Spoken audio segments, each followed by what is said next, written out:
Welcome back, everyone, to episode 7 of Quarantine Cast here on Beyond the Brick. I'm Joshua Hanlon, and today we are joined by Alyssa from LEGO.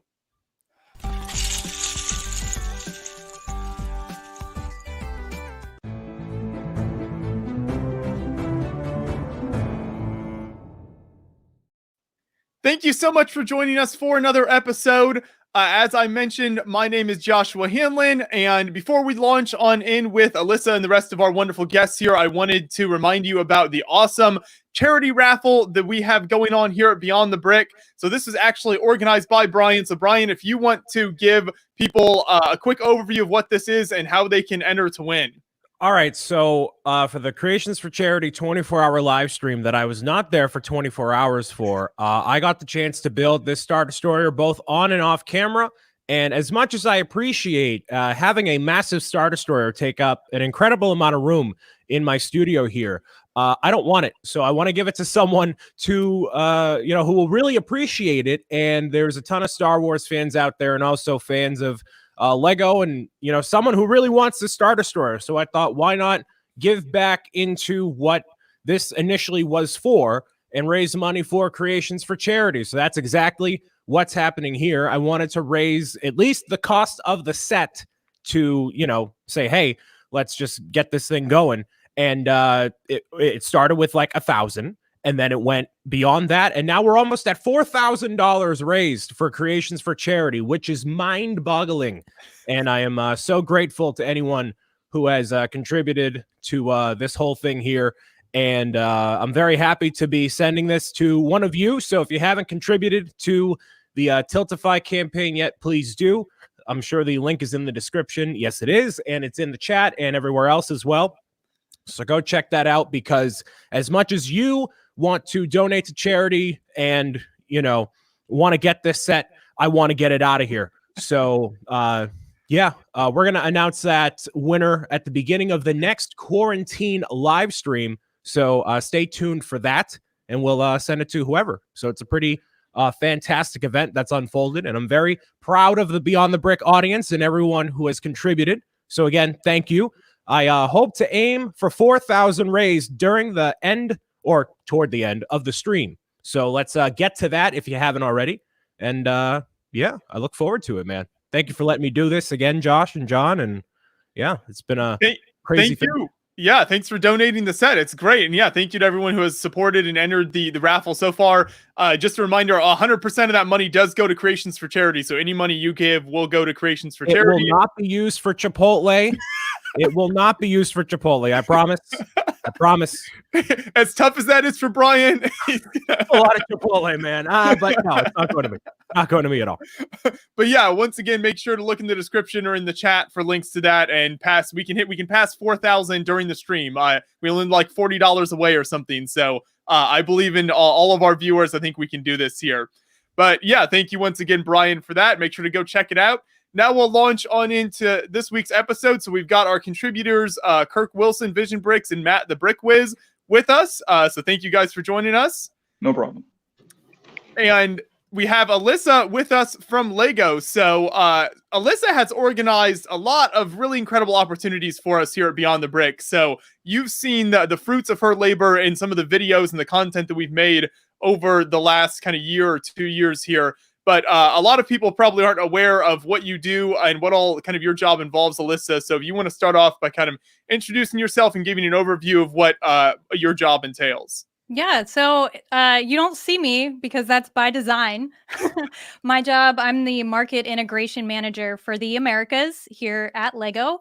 And really my role is to be celebrating fans. So whenever we have really awesome opportunities to bring fans to the forefront, that's where you see a lot of fans coming to the forefront. So it's a really, really fun job. I really enjoy being kind of behind the scenes and looking for these awesome opportunities. My background really is in digital development and production. And I've worked with fans throughout my career, started at sci-fi, moved over into sports. I was in MLB and NHL. So whenever I saw this opportunity at LEGO come up, I was like, ooh, Yes, I would love to work there, especially because the fan community is so strong and so talented. I mean, just the breadth and depth of your community here, everybody watching online is awesome and an inspiration. So that's kind of my role. I'm behind the scenes for a reason, and it's really because I'm back there working to kind of bridge the community with Lego and vice versa. Now, did you play with Lego as a kid? Was this a company you were familiar with, or did you just kind of see the job open up and thought this would be a neat place to work? So I definitely was not a big Lego kid. I any Lego that I had at friends' houses. But it was always something that I enjoyed from a creative standpoint, and also growing up playing the Lego games. That's really where I really got into the community and brick artistry.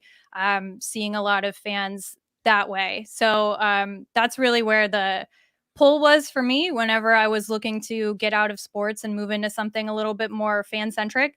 And Lego was just perfect for that.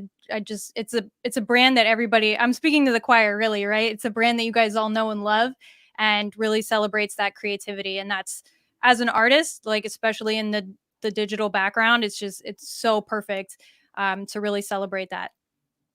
What are some of your favorite Lego games? We've got Brian who's been streaming a lot of those recently. I know. I was like, see, I'm really big into. I think the Lego Harry Potter ones are my favorite. But any of them really, I think it's always a good jump in point. Like it's a good game to play with anybody that just you jump in, you can play around. There's always like that fun Lego humor to it, which I think is really accessible and cool. So, but I think my favorite are just the Lego Harry Potter ones, just because they're just kind of fun and magical in that way. I mean, the Star Wars ones are always cool too, but I was always more into the Harry Potter ones. I thought the Batman ones were fun too, especially with all the different bat suits. And that one's near and dear to me. When I first started at Lego, I was working on the Lego Batman movie campaigns and all of that good stuff. So that one's near and dear to me. So are you a Harry Potter fan? Yes, I am. I actually always make a point in some of my initial brainstorming meetings to sort everybody into their houses. I'm like, I want to make sure that we have a Hufflepuff here. I want to make sure we have a Ravenclaw in this brainstorm. So we're that's the one thing that you'll find with folks that work at Lego. We're always kind of having fun with it, which is really good. All right, so I'll ask you a very important question. What is your favorite movie of the franchise? Oh, that is Prisoner of Azkaban. There we go. You're in the good graces. You're in the good Definitely graces. Prisoner of Azkaban. All right, just making You sure. just made Brian's day right there. All He's right, we're good. ecstatic. We're good. It's all set. Thank you all for watching. We have great opinions All right, here. that was great, guys. Thanks. Bye. Yeah, there it is. Done. Good. That's really once Brian knows your favorite Harry Potter movie, then he doesn't need to know anything else about you. That's no. one judgment call. It's all good. That's critical. We also do, we like to ask everybody what their favorite Lego element is. Mine's the octopus, because I just think it's so cool and just really awesome. So we also do that. We also sort everybody by their element. And also favorite Disney princess. That's another one. You can always kind of tell I'm like, I'm here for Mulan because Mulan saved the day. And yeah, she crushed it. And then there's always somebody that's like, oh, okay, I will keep that in mind. There you Wow. go. Yeah, there's a lot of intense questions you have to be ready to answer there.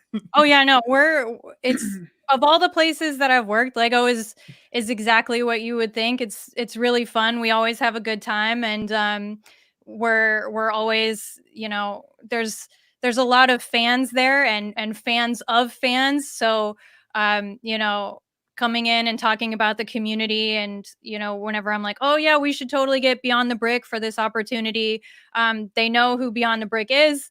They know you guys. They know what the fans are into, and it's really, really awesome just to be a part of that space and be able to sort people into houses and be like, do we have Hufflepuff in this meeting? Okay, just making sure. All right, now we can start the brainstorm.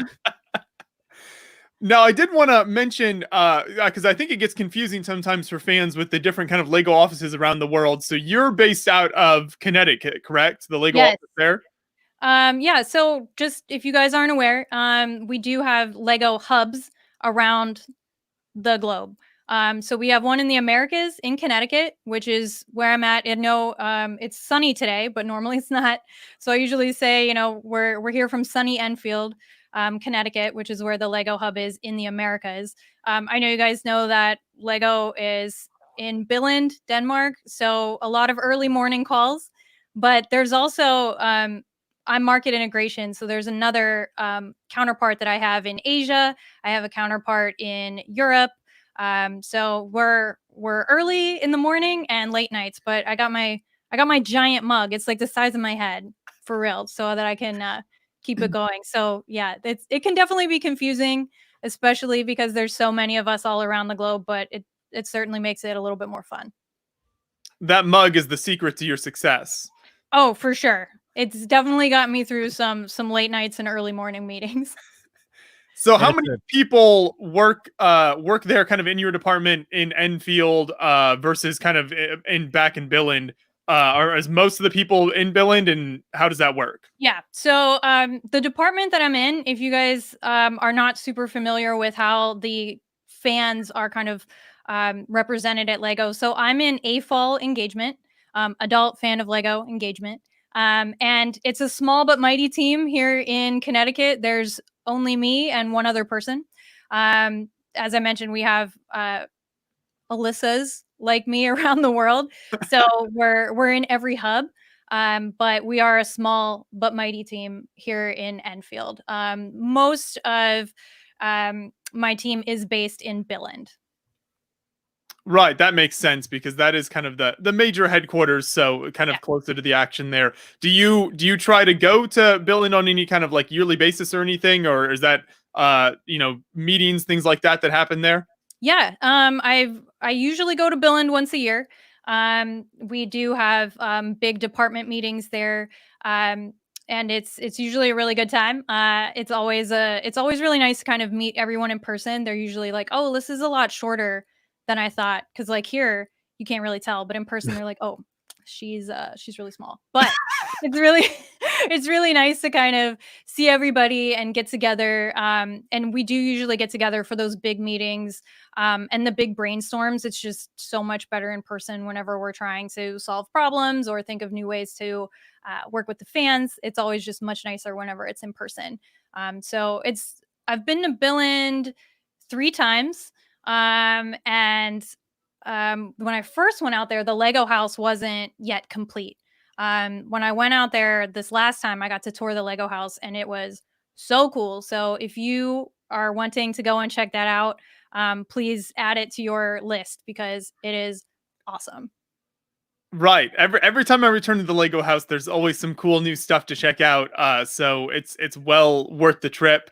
I think highly recommend it for any Lego fan if you can make it over there. I'm always interested in getting like an American perspective on Denmark in general, like going to Billund. So what are those trips like for you, and what are your thoughts when you're over there and kind of interacting with the Danish? Oh yeah, so I'm definitely like the loud stereotypical American. I always feel like I'm interrupting everybody. I always feel like I'm being way too loud. I'm also Italian, so I talk with my hands, and I feel like that's really people get maybe think that's really aggressive. So I'm always the stereotypical American over there. My favorite thing to do when I'm in Denmark is eat all of the Danish candy and go to the grocery stores and like pick up the Doritos flavors and stuff like that. So that's my tip is if you want good snacks, check out the grocery store. But I do really enjoy like the Danish culture is really really cool. I get along really well with everybody there because they're very like straight shooters. They'll just tell it like it is, and it's really awesome to kind of connect. And there's not that we're all on the same page, and everybody understands that fans are important, and this is what we're going to be working on. So I always have a really good time there. I've never really had any issue other than feeling like I'm the loud American person. Like I always feel like I'm yelling. Yeah, I wouldn't know what that's like at all. I do want to give a shout out to Stuart Harris from the Lego House. He's in the chat with us. So thanks for joining us, Stuart. If people haven't seen our episode with Stuart, you should go check that out because he gave a lot of in-depth info on everything related to the Lego House. So if you are planning a trip there at some point, then he's definitely the one to check out and get all of his behind-the-scenes info. He does a great job keeping everything on track with the builds over there. He only knows a little bit, though, not that much. Just a little bit. Excited to see him as Santa Claus and the Christmas celebration. Yes, we brainstormed that. That was our creation. So we'll have a little plaque with our names next to him being Santa Claus. It's great. So, Alyssa, I wanted to kind of dive into some of the projects that you've worked on with Beyond the Brick. I know you've got a lot of different things you work on, but there have been a few things that you've helped us with, which have been really fantastic. The first one we'll mention is something that Brian and I did, which was the Minifigure Madness video. So, for people who haven't seen that, you can John's screen sharing some of it there. You can see what this was like. So, talk about kind of Alyssa from your perspective, what organizing that kind of whole video was like and kind of the behind the scenes of that. Yeah, this is actually a perfect example of kind of what the market integration role does. So we had this opportunity come up to do Minifigure Madness. I know that everybody is staying safe, staying at home right now in the time of COVID-19, and we really wanted to, boost spirits. And I know so many folks are into the March Madness bracket season, so we were like, why not? This would be the perfect time to kind of get together and see what we can do. And this was where the social media team and myself really said, this is a great opportunity to bring in fans to work on this. So this is exactly where someone like Beyond the Brick would be great. So reached out to Joshua and John to see if they were interested. I was really trying to seed Hot Dog Man, and they were very, very nice about not, doing too much to push Hot Dog Man. We tried to keep it fair. Yeah, he tried to keep it fair. I know I was trying to, just be like wink, wink, nudge, nudge, right? But this is a great example of how we like to work with the fans in that the brief was super simple. Why don't you guys talk about Minifigure Madness? You guys are the experts, really. So tell me what you guys are thinking about it. And you really kind of did it on your own. And that was the best part because it's so much fun and it really has your personal spin on it. And we were able to put it on our Lego channels. So getting the word out there to follow Beyond the Brick and of course Brian. So it's really awesome to kind of see how that manifested. But that's really the best thing about this role is that, we didn't give any kind of scripts or anything like that. It was really just go for it and, come up with what works for you. And that's really the awesome part about working with the fans is they just kind of do what they do best, which is be fans. I had no idea. So you guys had an idea like Hot Dog Man. That's probably going to be a popular one, or like the final one. You had like a rough idea because he didn't say anything about that.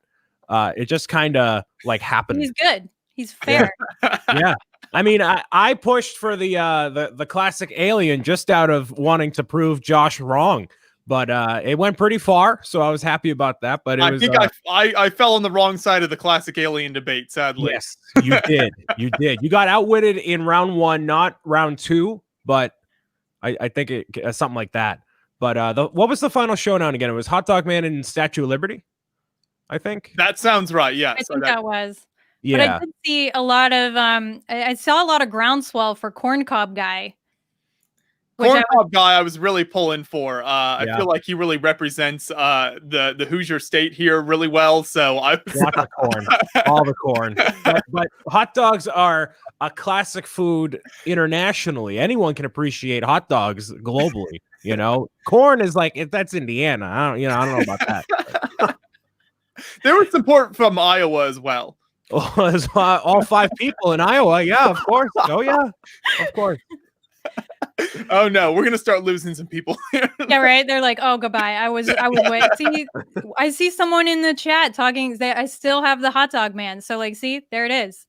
That's all I'm saying. I mean, I'm not an expert. I don't have research, but I do have this one Chill Dog Animation is saying that he has Hot Dog Guy. So He's biased. He has the name Chill Dog. All right, Chili Dog. No, you can't listen to those people. No.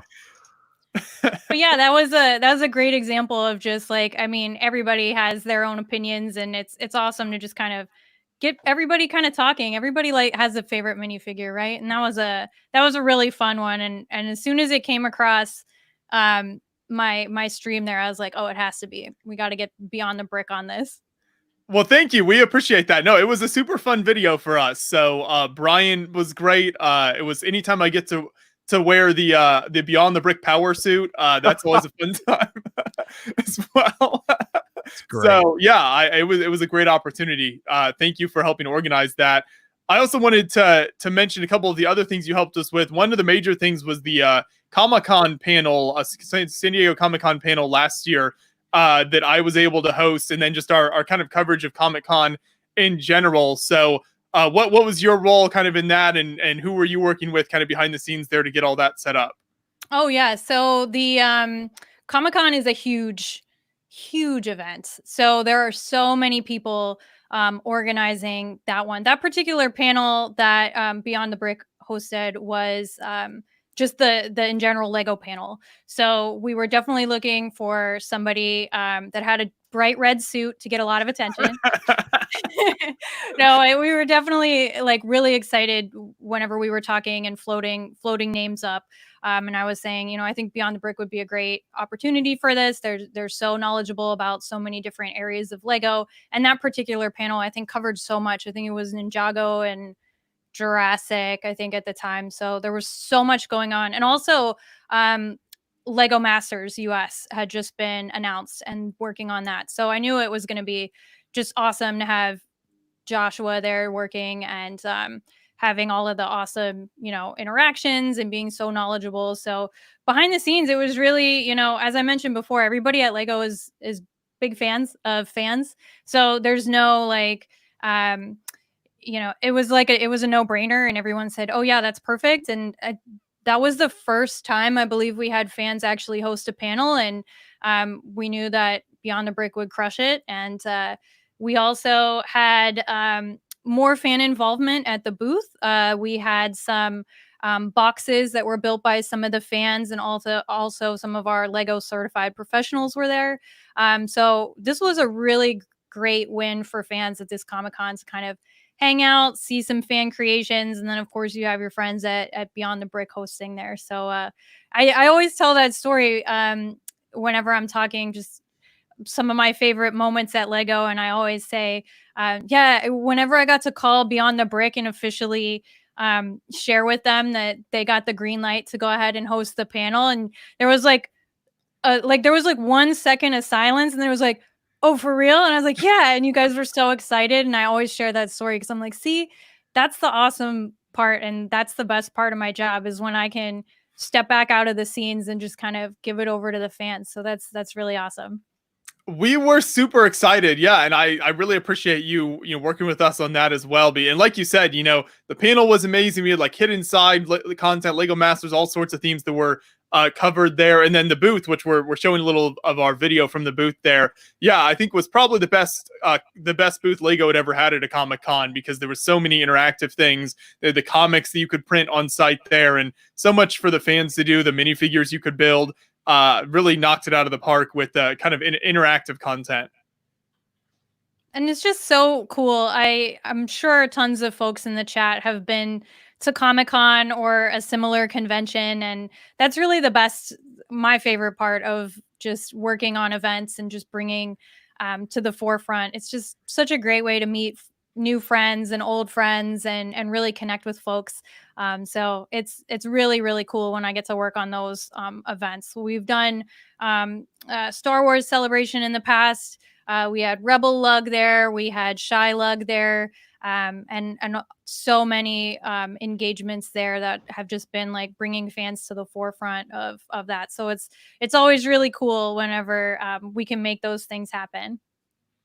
Right. And like you said, it was super exciting when John and I got that call to do the panel. I actually wasn't even planning to go to Comic-Con because I was going to try to be responsible and work on my master's degree, which I was finishing up. I was like, okay, I'll just send John and Boone. But then, you know, when the opportunity came along to do the panel, I was like, well, I can't pass that up. So it got me out to Comic-Con, which was worth it in the end. So thank you. No, it really is awesome whenever it's just like, hey, go and do you be you on stage. And that was awesome. I was really really happy to see so many people just be so excited about that, because you know there's so many people in the community that are streamers, that are brick artists, that are toy photographers on Instagram, and it's just awesome when they can see one of them you know, hosting the Comic-Con panel.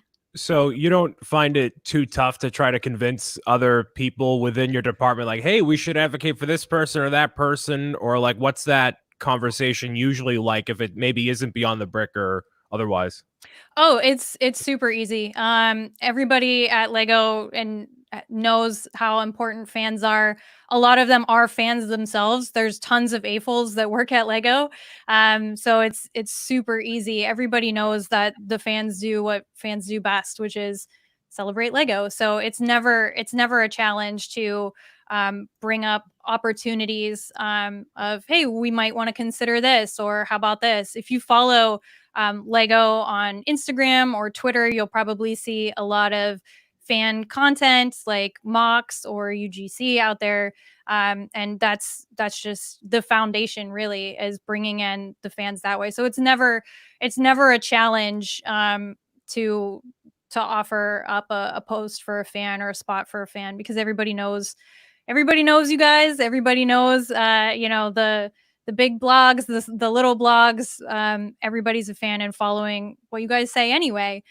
So it's awesome to kind of just bring that up, and that's why it's just the coolest job, because I can, you know, watch Twitch streamers and YouTubers and be like, this would be a great opportunity here. It's sort of like casting like a TV show. It's like, this opportunity might be great over here. And Joshua and John will tell you, I usually start any of my outreach or my emails by saying, like, only if this is something that you are interested in, because we never want to put fans up for some opportunity that they're not into.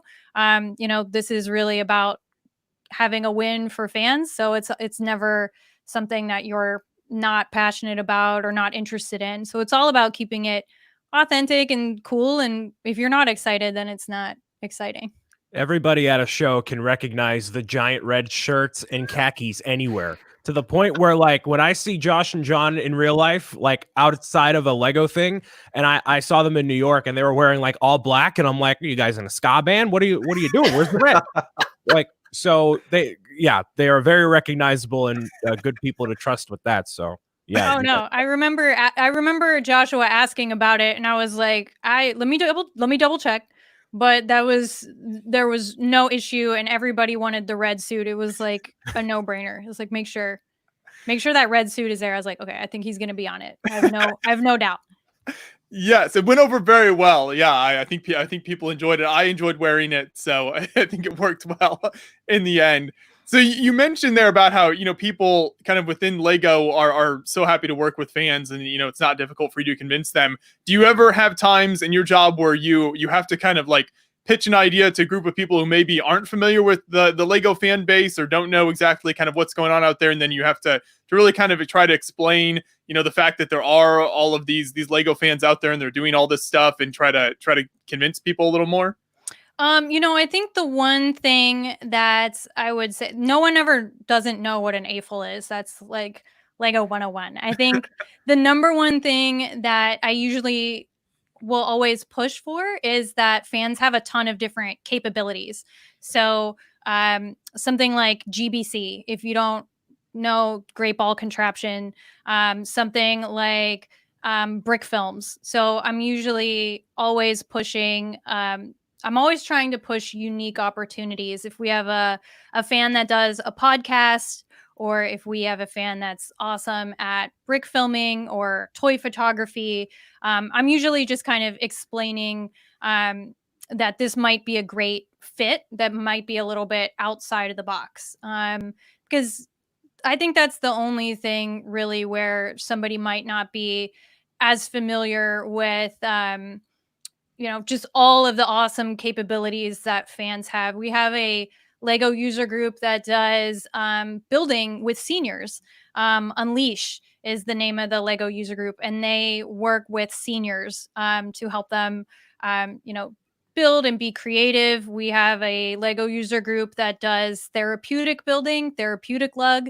They're the ones that do a lot of charity builds and help kids kind of work through some spatial awareness building. So I'm usually bringing those opportunities to the forefront, but it's mostly just kind of shining a light on these other opportunities versus explaining what a mock is. Like that's if you're working at Lego, you definitely know what a mock is. You know what an AFOL is. You know snot building. I'm a terrible snot builder, but at least I can recognize it when I see it.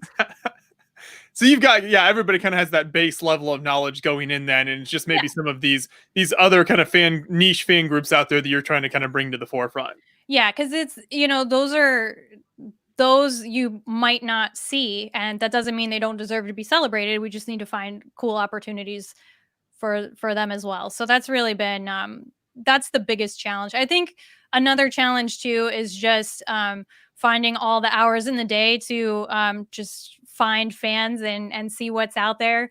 I literally block off my calendar so that I can see what the community is talking about and what the fans are saying. And so I spend a lot of time just seeing what's up.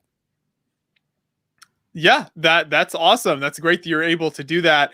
Now, John's been sharing this footage from Star Wars Celebration. I know you mentioned very briefly about that earlier, but if you want to talk a little bit more about kind of some of the stuff you were able to organize for this, because there was a really big presence last year at Star Wars Celebration with Lego and the booth that was there.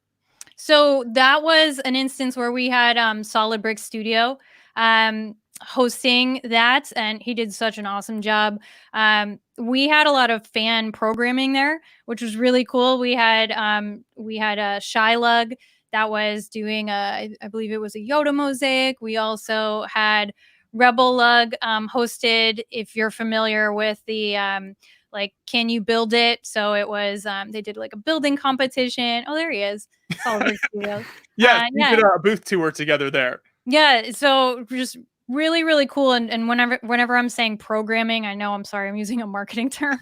That's what I really mean is those were just events at the booth. You could come in and see literal fans building and what they're building, which was really cool. That was really new and just a great way. I mean, the Star Wars fans, it's almost rare that I find an AFOL that doesn't like Star Wars. So it was super easy. This one was probably my easiest one to round up people that were interested in helping me out. But yeah, it was really cool. We also had a Guinness Book of World Record breaking attempt there too. So that was really cool. I wish I had been able to go out. That's the one bad thing about my job is I'm working behind the scenes and then I step back. Like this is now the time to shine. So I don't get to go to everything. Right, but there's so many shows to go to. Yeah, it's difficult. I'm sure you'd like to see everything that's on display at Lego shows as well as like Comic-Cons and events like this. And I do, the AFOL Engagement Team is always trying to hit up all of the AFOL networking events. You might have seen me walking around Brick Fair. So I usually am the one that's like, hey, like, what are you building over here? What do you got over here? So I'm usually the one asking you a ton of questions about your build. So I love going to those shows. Like the pop culture conventions are really cool, like Star Wars Celebration and San Diego Comic-Con. But there are so many events or display events that are also really cool to see, because that's usually where you find some really awesome and talented builders. And I love just walking the convention floor and seeing all of that good stuff. Now, Matt, I'm trying to remember, is Star Wars Celebration still on for this year? I don't know. Okay. We're still waiting for that. I honestly have no idea. I hope it is though, because Danny, who was the ambassador for Rebel Look, and a good friend reached out and invited me to go with them. So thanks to Rebel Lug and Alyssa, I was able to go to Celebration last year, which was an incredible experience. The competitions were super fun, and getting to go to all the panels and stuff like that was an amazing experience. So I'm crossing my fingers this year. I don't have an official word yet if it's canceled. When is it supposed to happen? It's at the end of August, I'm pretty sure, this year. So we'll see. Yeah. Everybody stay safe, and that's I would one thing I want to say about the community is that during this time, I mean, I know so many, I know Brick World is having some virtual sessions, and it's really great to see the community coming together now and having stuff like Quarantine Cast and seeing so many people come together and support. That's kudos to all of you guys out there at home, staying safe and still connecting with your community. So that's awesome. Yeah, I think a lot of people, us here at Beyond the Break, as well as a lot of other channels, have been able to kind of pivot and keep creating content in different ways, even though you have conventions and whatever else might be getting canceled. And, as much as it's a crazy world right now, there's still a lot of neat content you can make online doing streams like this. And so that's really great. I'm glad we're able to continue doing stuff. And I hope everyone has been enjoying these streams, watching and chatting in the live stream as well. I think John has a video, a screen share of that. You mentioned the Guinness record earlier, Alyssa. So this was the massive. It's like the most like stormtroopers or something like that on display. Yes, I think it's the most amount of stormtroopers in a build. I'll have to look up what the exact one is, but like, look at how nuts that is. Yeah, that was a perfect shot. What you got, like when you pan out and see just how huge it is. And then zooming in like that is so cool. How many times did Solid Brick Studios try to steal that whole thing for his collection? How many times? I can't reveal that. I had to hold him back a little bit. I got the footage. Make sure to keep him honest, because that's just an incredible amount of minifigures. Like, I can't even fathom how much plastic and how much time that must have taken to place all of them. Like, wow. Well, and I think I remember seeing footage of the Guinness World Record rep, and she was literally like counting each one. Wow. And I was like, wow, I would not want that job. I would mess that up like 10 times in a row. Oh, that poor lady. Oh, God. Yeah. It's so cool. David was really jealous of the Star Wars minifig display. Now, for everyone else in the chat, imagine if that were like 501st clone troopers of that. You'd all lose your minds, and then at that point, even more. David's not used to seeing that many minifigs on display outside of his own house. But yeah, that was a great event. So I'm sure whether Star Wars Celebration happens this year or not, it's always cool to see what's on display there. And I feel like, Alyssa, was that the most presents Lego had ever had at a Star Wars Celebration event? It seemed like there was a lot going on there. That's a good question. I don't know if I can speak historically to it, but it was certainly the most fan presence involved in the official event booth space, because we had so many different activities going on. We also had some fans speaking. I think we had Rebel Scum and Jedi News was also speaking. So we really did lean into giving the booth space over to fans and just always having something cool for them there. So I can't speak historically. I don't have the history beyond just that, but I can say that was super well received, and it was really cool to kind of follow along and see just how many people were excited about it and just really getting involved. And I think the more opportunities like that, I'm sure you guys really benefit too when you get new fans coming in. Like, you might have fans joining your community that don't know that they're AFOLs, or they collect minifigs, or they play the Lego games, and they just want to get, connect more there without necessarily maybe knowing that they're a AFOL, for example. So it's really cool to kind of put that out there and kind of show off how much fun the community is, because really it's a lot of fun. Right. That's when John and I really like, going to some of these events like Star Wars Celebration or Comic-Con San Diego, where it's not just a purely Lego convention, because you get to interact with kind of other fan bases and see some of the other, big whether it's like comic books or whatever it might be out there, those fan bases, and see kind of what's going on in those different worlds outside of just Lego. So it's nice. We always like when we can expand beyond just the purely Lego shows. And I wanted to also ask you about, we've talked a lot about kind of the different events that you've helped with, but you also do stuff online through the Lego Ambassador Network.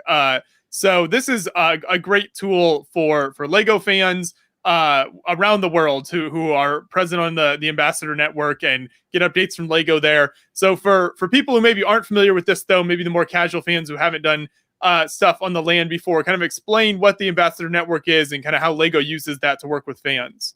Yeah, so perfect. It's right up on the screen. This is public, by the way. So if you wanted to go to LAN, that's LAN.lego.com. This is a great tool up at the top. You can find events.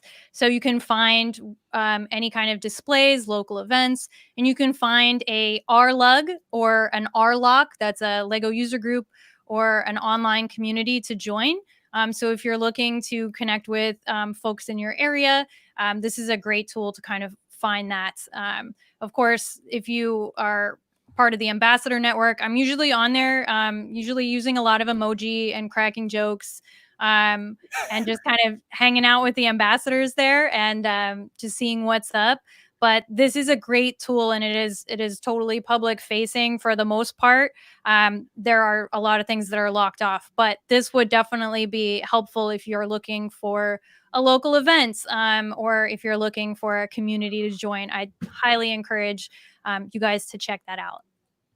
That's one thing I love about the LAN is that kind of the find events tab and kind of being able to locate both where conventions and shows happen around the world as well as like lugs and where the fan groups are, so that if someone new is just kind of getting into the community, I send the LAN link to the LAN to people all the time whenever they ask, like, oh, is there an event in my area? Is there a fan group in my area that I can join? Because it's great just to be able to go on there and see anywhere in the world where these groups are located.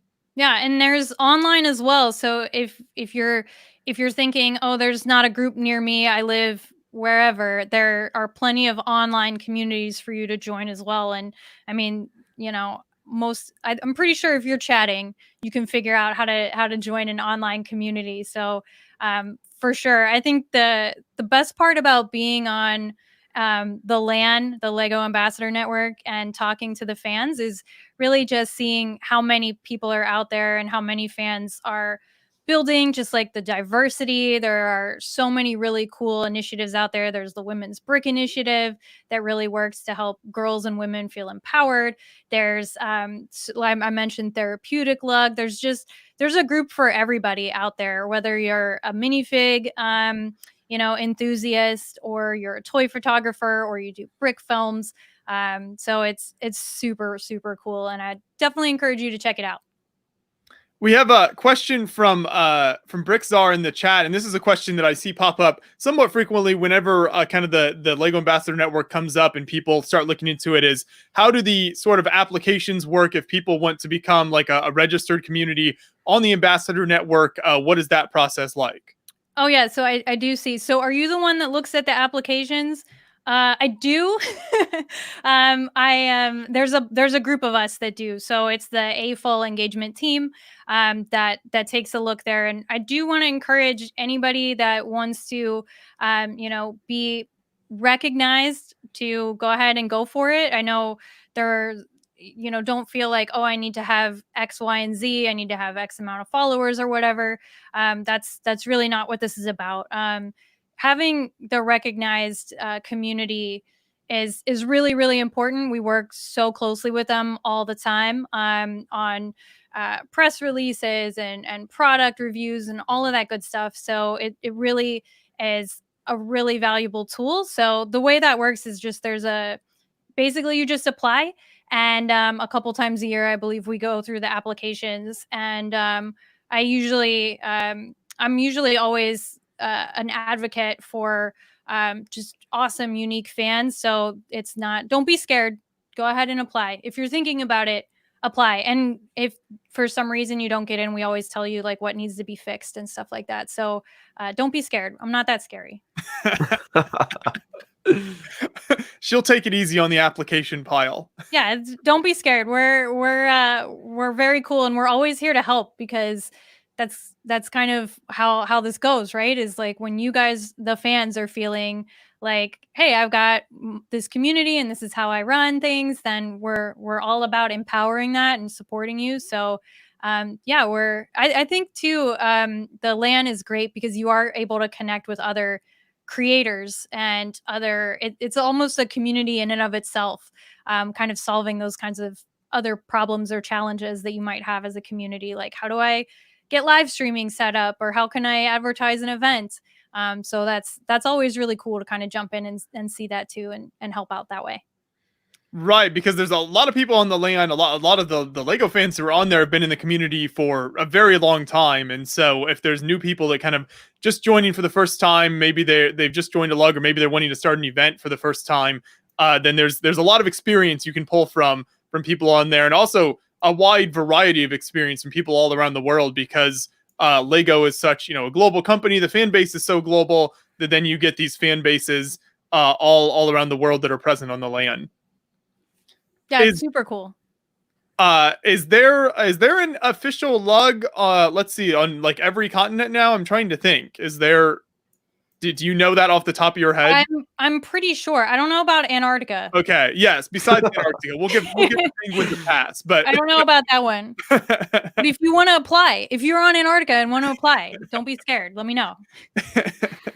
It's like the researcher's lug, and you just whenever they're down there doing, you join the lug when you're down there doing research in Antarctica. Yeah, remember what I said about size. If you want to be a one man or one woman lug, let me know. Reach out. I mean, those penguins all getting together, man. They're a force to be reckoned with. I wouldn't knock them down quite yet. You never know. Yeah, that would be a lot of community members if you got every penguin. I might ask you about that. I'll be like, these numbers seem a little inflated. It seems like you have a lot of penguins.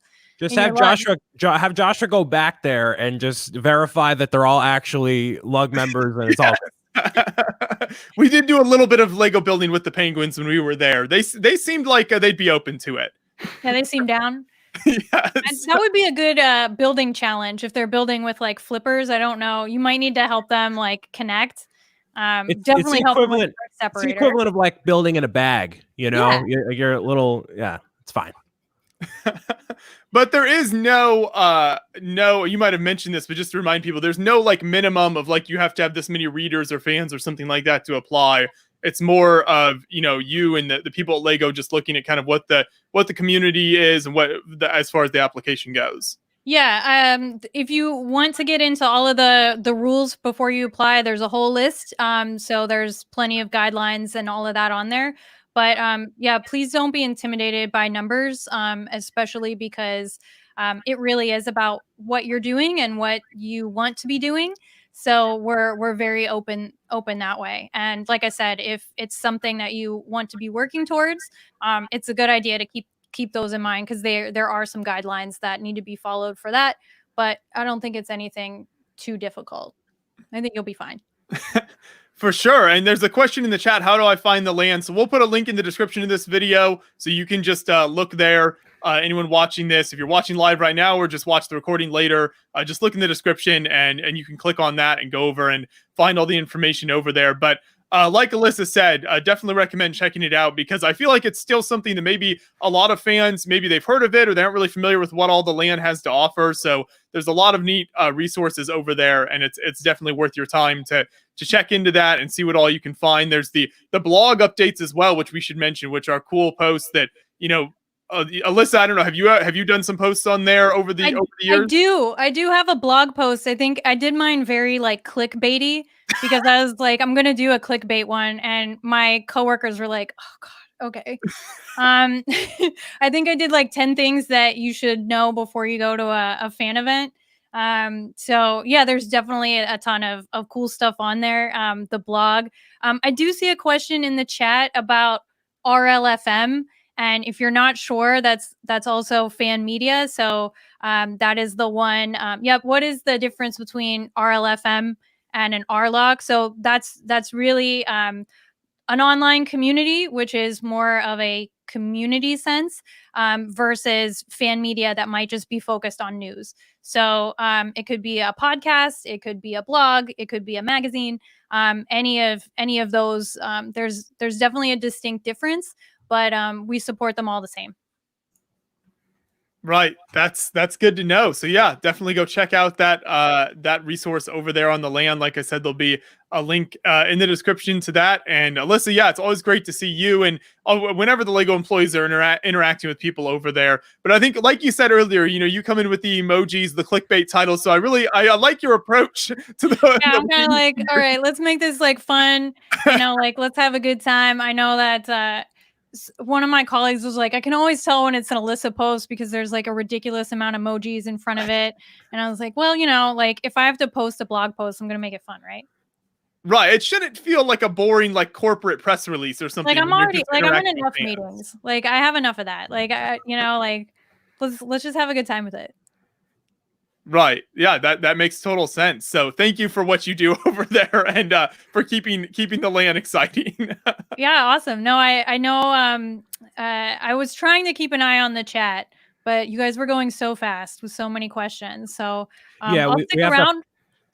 We have to pop it in slow mode because they're very eager chatters quite frequently. So no, I get it. I'm a big lurker. I've probably been on most of your streams, so I'm usually chit-chatting as well. So I definitely understand the slow mode. I'm like, oh, I gotta wait for that timer. So I get it.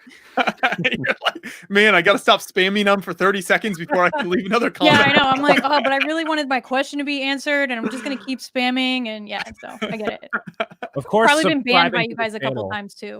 Yeah, all sorts of crazy questions and.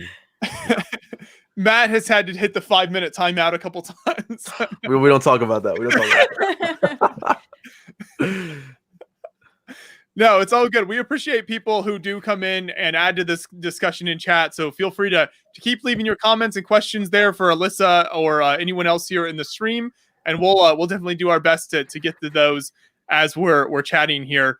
But Alyssa, I wanted to ask you. So now, have you been working from home now for the last couple months? Is that pretty much what's that been like for you, and kind of what have your activities been like during this time? Yeah, I've actually been just as busy, if not more busy, because I'm able to get more streaming time in. Like I'm able to normally if I'm watching your streams while I'm at the office, people come in, they're like, "What is that? What are you doing?" And I'm like, "This is my job. Just I'm not watching just YouTube, whatever. This is my job." So I'm able to kind of get a lot more time in and just do a lot more brainstorming and really get a lot of work done. I do miss my coworkers. It has been pretty tough to not be at the office, but I don't think they miss me too much because I'm a big like walk and talk chatter. Like I'll interrupt you while you're at your desk. I'm like, "Hey, what's going on over here?" And they're like, "I'm on a phone call. Like, can you wait?" So I don't think they miss me too much. But Lego's been really awesome about just making sure. And if you're on the LAN, you know that we've put out a lot of information about staying safe, staying at home. So we're very big into do what you need to do and stay safe. And I think if this like connecting digitally has been, we're used to this. So this has been no problem. If anything, it's just, my dogs are really excited. Like I'm at home. They've interrupted some of my conference calls a couple times, and then everyone's like, "Oh, look at your dogs!" And then I got to show the dogs, and then everyone's excited, and I'm like, "Okay, well, gotta pause for the puppies." So it's always there's that. I think they will be the most sad when we do go back to the office because they won't get belly rubs unlimited. That's the sacrifice that has to be made once you return back to work. Yeah, I'm like somebody's got to take care of them while I go back to the office. But if you ever get a chance to come out to the Lego office in Enfield, I give terrible tours. I'm really bad at it. That's actually the name of your company. It's Terrible Tours with Alyssa. Yeah, I made a joke. I was like, if you guys want to come on out, because it's the number one thing I get asked. People are like, "Oh, I'm gonna come to the Lego office. Can you show me around?" And I'm so bad at it. I'm like, here's the Lego store for employees. I'm really bad. I usually try and recruit some of the master model builders because they're way cooler than me. I'm like, you guys want to see my desk?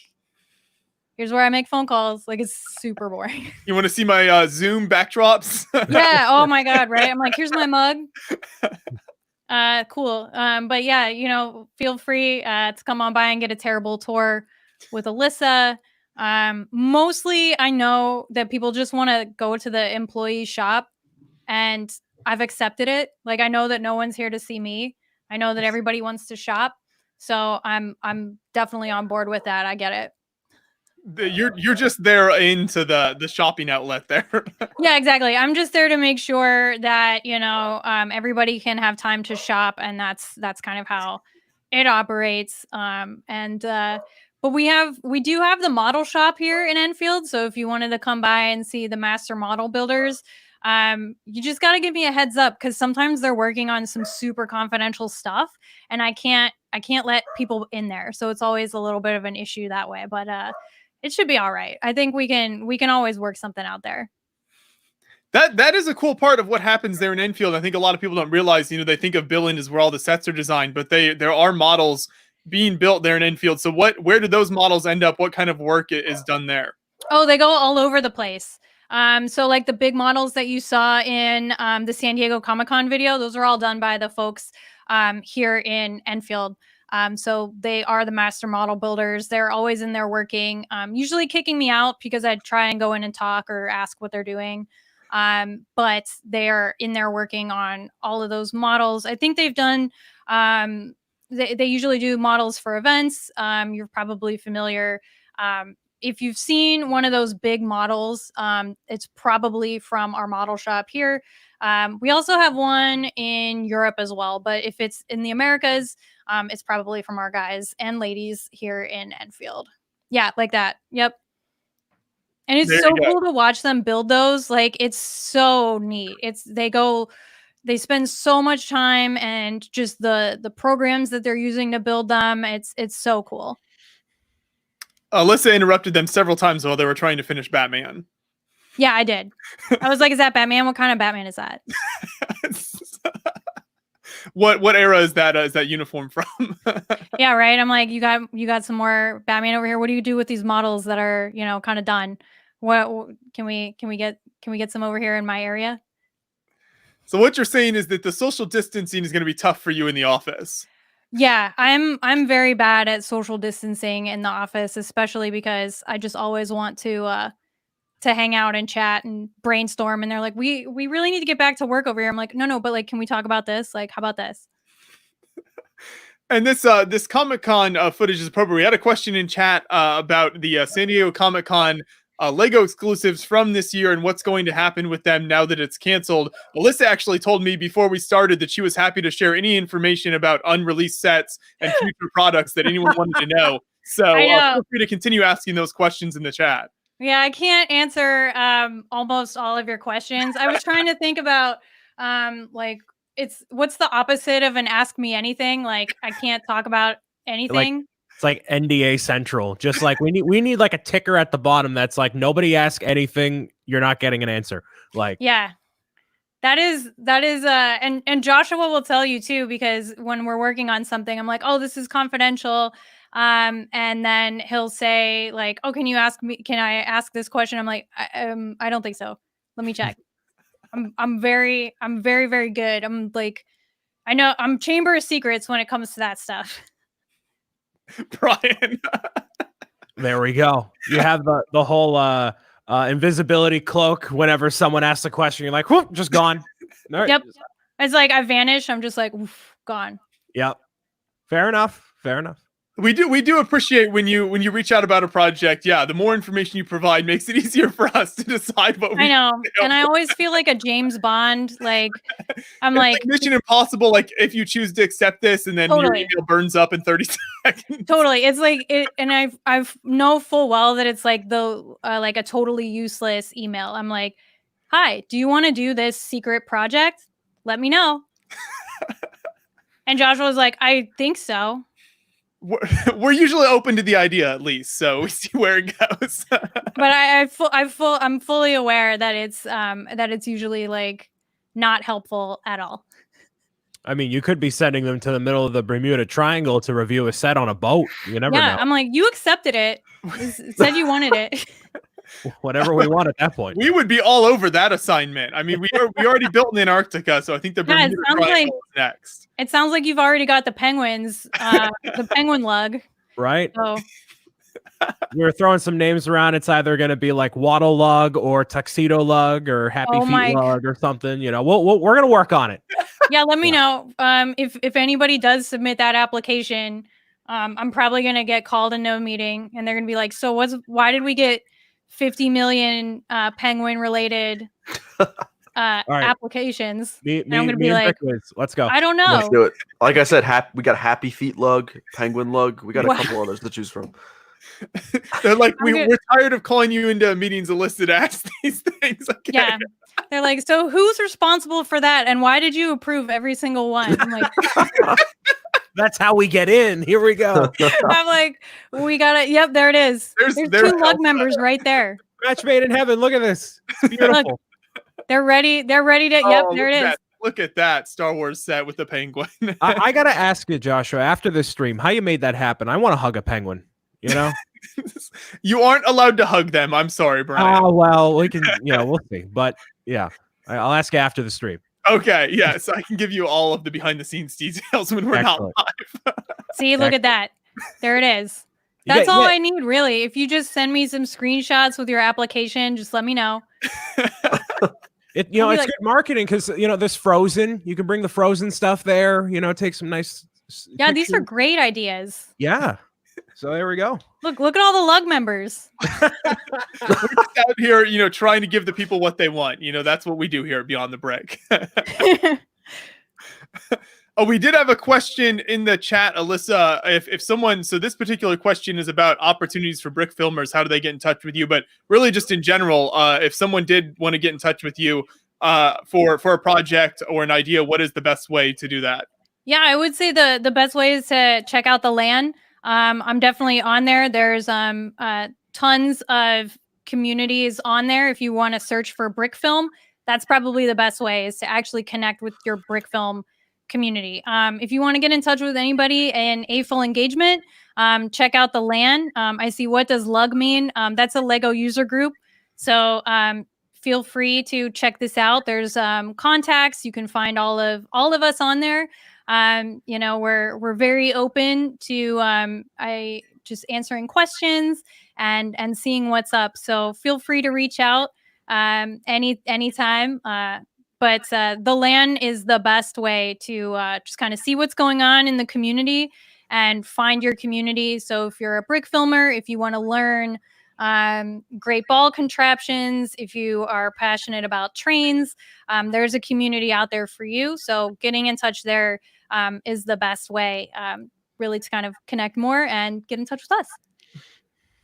Sounds good. And I know you had mentioned, I think in one of your emails, about how while you've been at home, you've been playing some Animal Crossing. And, Brian's a bit of a fan. He's played a couple minutes here and there. 155 hours, Joshua. 155. So I would be remiss to not give you the opportunity to talk about Animal Crossing with Brian, because I know how happy that makes him. Oh man, so right now, I'm trying to get some of my villagers to move out. I have Pietro, the clown sheep. Wait, are you one of those people that's like, all right, I need to have Raymond in my town, and I'll do whatever it takes? Like, who are you aiming for here? Yeah, so I have my list of dreamies for sure. Oh, okay. I need to get like the scary clown sheep out of my town. He's constantly trying to talk to me. It's adorable. What are you talking about? All right, wait. Who's your dream roster? Hold on. Well, I need to look. All right, chat. Sit back, relax. Yeah, he's like 3 hours. Here we go. Hold on. All right. So you gotta have a cat. So Raymond is always good. Yeah. Okay. Yeah. Of course. I think Raymond is like the top one right now on Nookazon, right? You trade like. So I heard some people asking like 50 Nook Mile tickets. Like, that's a lot of effort. So that's a lot. Yeah, it's inflation. The whole market on Nookazon is through the. Anyway, who else? I like the rhino that looks like a cake, meringue. Meringue? Yeah, I think that's her name. She looks like a rhino that looks like a cake. Shit. Wait, she has a strawberry on her Yes. nose for a horn. That's okay. That's fair. All right. I'm all about the cute villagers, so Okay. I'm all about her. I just got Diana. I just got I got like a really cute sheep and I just forgot her name. Oh, Not Pietro. sorry, the goat, Chevra, I think. Chevra. So I'm all You see about how the cute fast ones. he's pulling up these names. He's got like a I'm third just monitor Googling just Animal dedicated Crossing. He's for like, all right, for let like me- Animal Crossing wiki. It's This is the fantastic. most serious Brian has ever gotten on a stream. He's like taking notes like there's a test. He's It's the Animal Crossing and anything pertaining to Lego Nintendo. I'm all in. All right. So, Yeah. Okay. So if you want to get in touch with me about trading dreamies, contact me on the LAN. Well, listen. I don't have Raymond because I love all my villagers no matter what. I don't need to have a dream team. So I saw like a ranking that was like, here are like all the tiers of villagers. Raymond is S tier and all that. And one of them at the very bottom is this, I forget her name. It's like this pink gorilla with a unibrow. And I'm like, listen, you may be F tier as far as the community says, but I love you. So I love all my villagers no matter what. I want to be that person. I really do want to say like my island is welcome. But like as soon as that scary clown sheep moved in, I was like, I'll take Pietro. He's unique. That's fine. I can't, and I can't get him to move out. I've tried everything. You really He won't just leave. you have to ignore him, but then there is no definitive way to get him out of your town. So you just gotta Right. wait. You just gotta be patient, Every single other villager has asked to move out except for Pietro. Hey, maybe it's meant to be. Maybe he's got to lurk around there, and I tried. I was like, maybe I'll learn to love him, but if I ever run into him, like when it starts getting dark, I'm like, no, I'm out. Time to time travel because give him I don't. an axe, and then he'll look totally the part as he approaches through the nighttime through the streets. Yeah, So creepy. I put so many hours into Animal Crossing already. Like before that, I think on the Switch, my most played game was Pokemon because I was like shiny hunting for so long. And you're so invested in Nintendo. This is great, Joshua. What a great guest this week. Brian's like, finally, I found Oh someone my interesting to talk to. He's been stuck with me the whole time, and I never know what he's talking Joshua about. has no idea what he's talking about. Like, I don't. So, thank you for being here to talk Nintendo. If when anything, I got that, like, when I was literally in a meeting and we were talking about like, how was your weekend? And I was like, yo, I got shiny Wooloo this weekend. And like nobody knew what I was talking about. For Joshua, and I'm assuming you don't play Brick Whiz, right? You're not You guys might as well be talking some So- foreign right. language. I have no idea what's going on. Wooloo is an adorable sheep Pokemon, and the shiny variant version, which is a 1 in, I believe, an 8,050 something chance. Oh, It's a version of a black sheep. So instead of it being a white sheep, it's black. And you may ask, are the stats any different from the normal Wooloo? Absolutely not, but it's a black sheep. thanks for answering that because that was going to be my next question. No, there's Yep. nothing. My shiny Wooloo is actually like has terrible stats. Like I have to hyper train my Wooloo. You know what? It doesn't matter because a shiny is a shiny, and it's beautiful no matter what. So I'm sure people are like dropping out of this chat because they're like, I don't care about this Hey, woman's shiny you know Wooloo. what? That's fine. Let them go. Lego's great. Come on, but Animal Crossing and Pokemon. I mean, hey, look at my background here. Come on, So, anyways, That I love it. I have no idea what either of you are talking about, but it's wonderful. It sounds fun. well, now you know how I feel when you talk about like anything pertaining to history. It's the same exact That's thing. true. I'm like, I've dealt with that my whole life. Yes, that's sadly nothing new. we still love you, Joshua. Don't worry. Thank you. I appreciate that, Brian.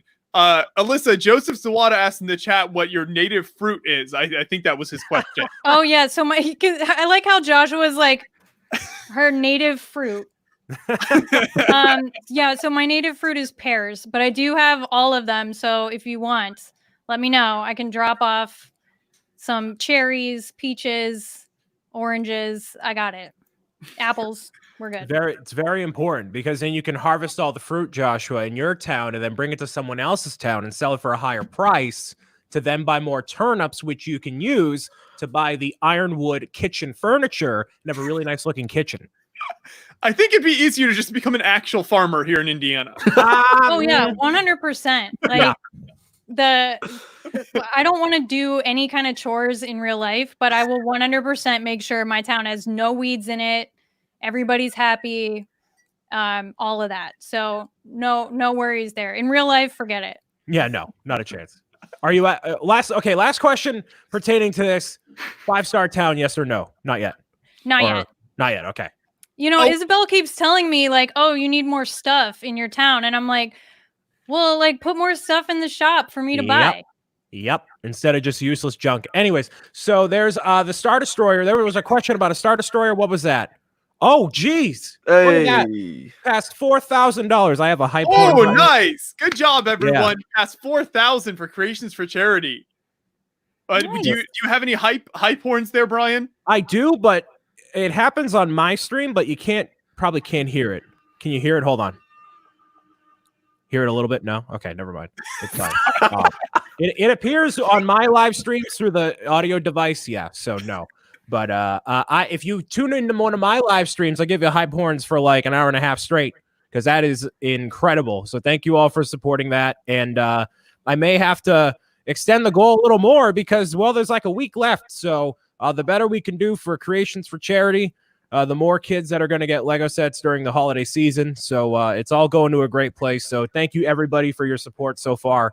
It's been way past what I ever imagined, but I'm not surprised by the Beyond the Brick audience being as awesome as it is. So again, thank you for all the support. Yeah, it's been amazing. So yeah, there's still a week left. We'll announce the winner at the beginning of next week's quarantine cast. So, you know, plenty of time left to enter the charity, enter the raffle and support the charity. Maybe you want to win this for yourself. Maybe you get it and give it as a gift to someone, whatever you want to do. It's a great cause to support. Brian, you've got it behind you there. I mean, look at the size of that thing. I do. And all of his weird little Pokemon characters. Yeah, like I want to have all the more Nintendo knickknacks and Bricks O'Brien stuff, but this thing takes up too much space. So please help me get rid of this in a good way. Like take this, go. So I mean, it's beautiful. I don't know how long I think it took me like 40 hours. No, not 40. Maybe 30. Listen, I'm slow, and I built it on stream. I built it on stream with you, and I'm talking to people. I'm like tired, and I'm not. Listen, you build all the Lego Star Wars all the time. All right, you're used to this. I don't go that fast, but 40. Listen. I'm in old age. How old are you? What? 21 now? I'm 24. I just turned 21 like a week ago. I'm getting up there, man. You're gonna get to my point. It all tanks from there. Be patient, okay? Well, what are you gonna put there once the starter store is gone? What's gonna fill all that the empty other space? knickknacks I have not on camera? I have the Metalbeard Sea Cow, the Death Star, the Treehouse, the Hogwarts Castle. Take your pick. I'll go back there. It's fine. Wow. He'll switch them out one every week. Yep, that's fine. So what if it breaks? I'll just rebuild it. It's fine.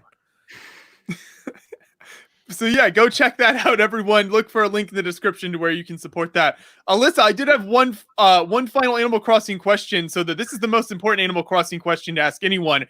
Do you have the Beyond the Brick merch on your character in the game? I do not.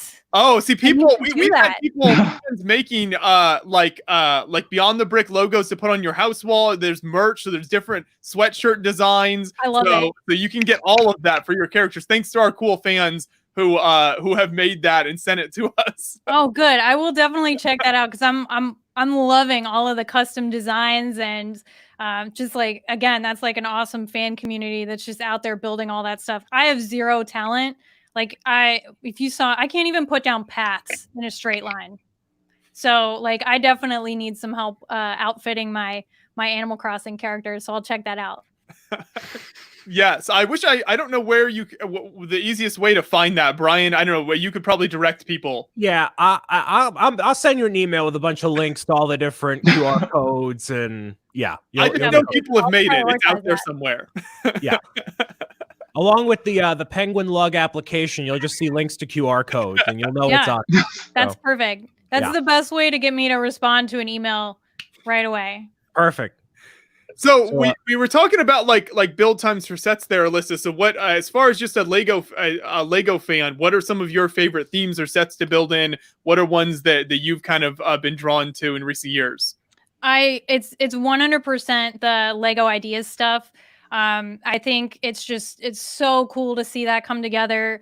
I did. I think the most fun I had was the ship in the bottle, where you put all of the studs in at the end, and they just kind of like in there. I was like, oh man, that's like perfect for like ASMR, just like.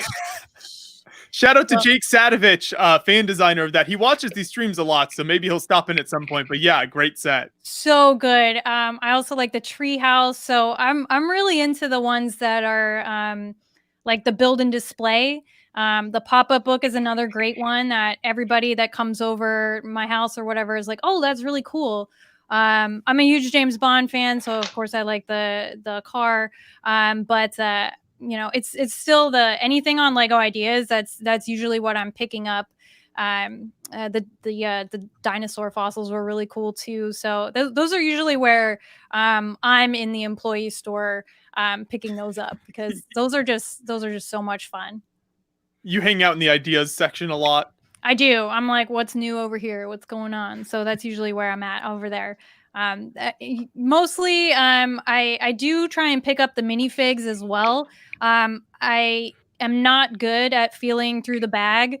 I tried to pick up the Harry Potter ones because I was really hoping to get some really good ones, and I got like 3 Rons in a row. Like I spent my allotment and I got 3 Ron Weasleys in a row, and I was like, okay, I give up. And I ended up just trying to trade with other people. In the office, we do like minifigure trading in the office. So we have like a shared spreadsheet that's like, okay, who's looking for Ron? Who's looking for Dumbledore?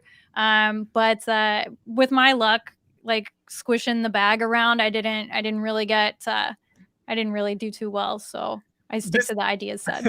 This is a good time to plug Mike's videos on the channel when he makes his field guide. So if anyone else is out there struggling, you can check out Mike's videos that we've posted here on Beyond the Brick for the best way to figure out how to feel for whichever minifigure you want. He does a great job going through every figure in the series whenever a new series comes out and shows all that stuff. So definitely check that out. He's the pro minifig guide feeler. So you can see, yeah, there's John sharing the video. He really takes a scientific approach to it. Yeah, I think that's my mistake. I'm like, oh, this is probably I think I feel the snake. This is probably Voldemort, and then it's like, oh, it's just Ron with Scabbers again. Oh, it's just Ron with Scabbers again. And then I'm like, I have 3 Ron Weasleys. Does anybody want to trade? And they're like, please go away. Like, come back when you have like more things to trade. You need a rarer figs or something. Yeah, like there was probably 3 Rons in that box, and I grabbed all 3 of them. There was a question related to ideas here in the chat from Golden Light Pictures. So there's been a lot of reporting on the fact that there's 26 ideas projects in the latest review stage, which is just a crazy amount of really cool projects. So do you have any thoughts on particular ones that stood out to you, or any that you'd really like to see become a set? See, I'm like the worst at this. Like, this is why I'm not on the ideas team, because I want all of them. Like, I know that's a cheap answer, but like, that's what I want. Do we have anybody in the chat that's rooting for them? Like, for the ideas project? Yeah, for the ideas. Does anybody have a favorite? Do you guys have favorites? I really like the Chitty Chitty Bang Bang car. I think that's just a fantastic model. I watched that movie growing up a lot, so there's like a nostalgia factor there for me as well. There are a lot of great ones, but that's definitely one of the standout models for me. I love all of them, and that's why I'm not invited to any of the Lego Ideas calls. They'd be like, we got to pick, and I'm like, no. Also, Brick and Nick's Tesla truck is also in there, so that's definitely one of the top ones as well. So we had him on a couple weeks ago talking about that, and yeah, it was great to see the support around that model. And I think there's a lot of overlap between Tesla and Lego fans. So, you know, yes, for sure, and especially I think his timing came out right when it became like sort of a meme, right? So it was perfect. There's also the Coraline. Man, everybody, they're mentioning all these projects in chat, and I've forgotten that they're in the review stage. And there's just so many, like you said, there's so many good ones. I keep forgetting that. Yeah, it's almost amazing. It's almost hard to kind of like, you might it's hard to even pick like a favorite in this row. You're like, oh, but then there's also this one, and then also this one, and yeah, it's tough. That's why I don't have that job, and they don't invite me to their meetings. So we're talking about the favorite of like, how we feel about these ones right here. Yeah. Mm-hmm. All right. So obviously, all right. Shout out to Nick. All right, great guy, awesome Cybertruck, 100% rooting for it. Think it has an awesome shot at it. That Hyrule Castle, man, oh man, looking real good right now. Yes. Man. Real good. Oh, I haven't told you yet, Brian. I finished the main storyline in Breath of the Wild last week. Nice. Finally. There we go. Beautiful. Well, we'll talk. There's been a lot of Nintendo. We can talk after the stream. Yes. So you can at least appreciate this Hyrule Castle now that you have context. I can. Yeah, I can appreciate it much more. Yes. See, and if I played Animal Crossing, then I would have been able to appreciate that. But I can't appreciate the Hyrule Castle model, and I think it's much cooler now that I've actually played the game and have seen it and jumped around on it in the game. Excellent. Brick Wiz, which is your favorite of these ones here? I don't know, that Chitty Chitty Bang Bang one just it hits different. When I was a kid, I remember watching that stuff, and that was like my favorite movie. So I don't know, I got to go with that. I love to see the Tesla one. I'm so happy what Nick's been able to do, and his timing was just it was perfect when he made that too. But I think the Chitty Chitty Bang Bang one's got to be my favorite. I'm rooting for. That silver, look at that, man. That's kind of foam elements. Oh, that's top notch stuff right there. Yeah. How about you, Vision? I too kind of like the Chitty Chitty Bang Bang set, just because I did watch that about a couple of years ago, and then I just watched it here the other day.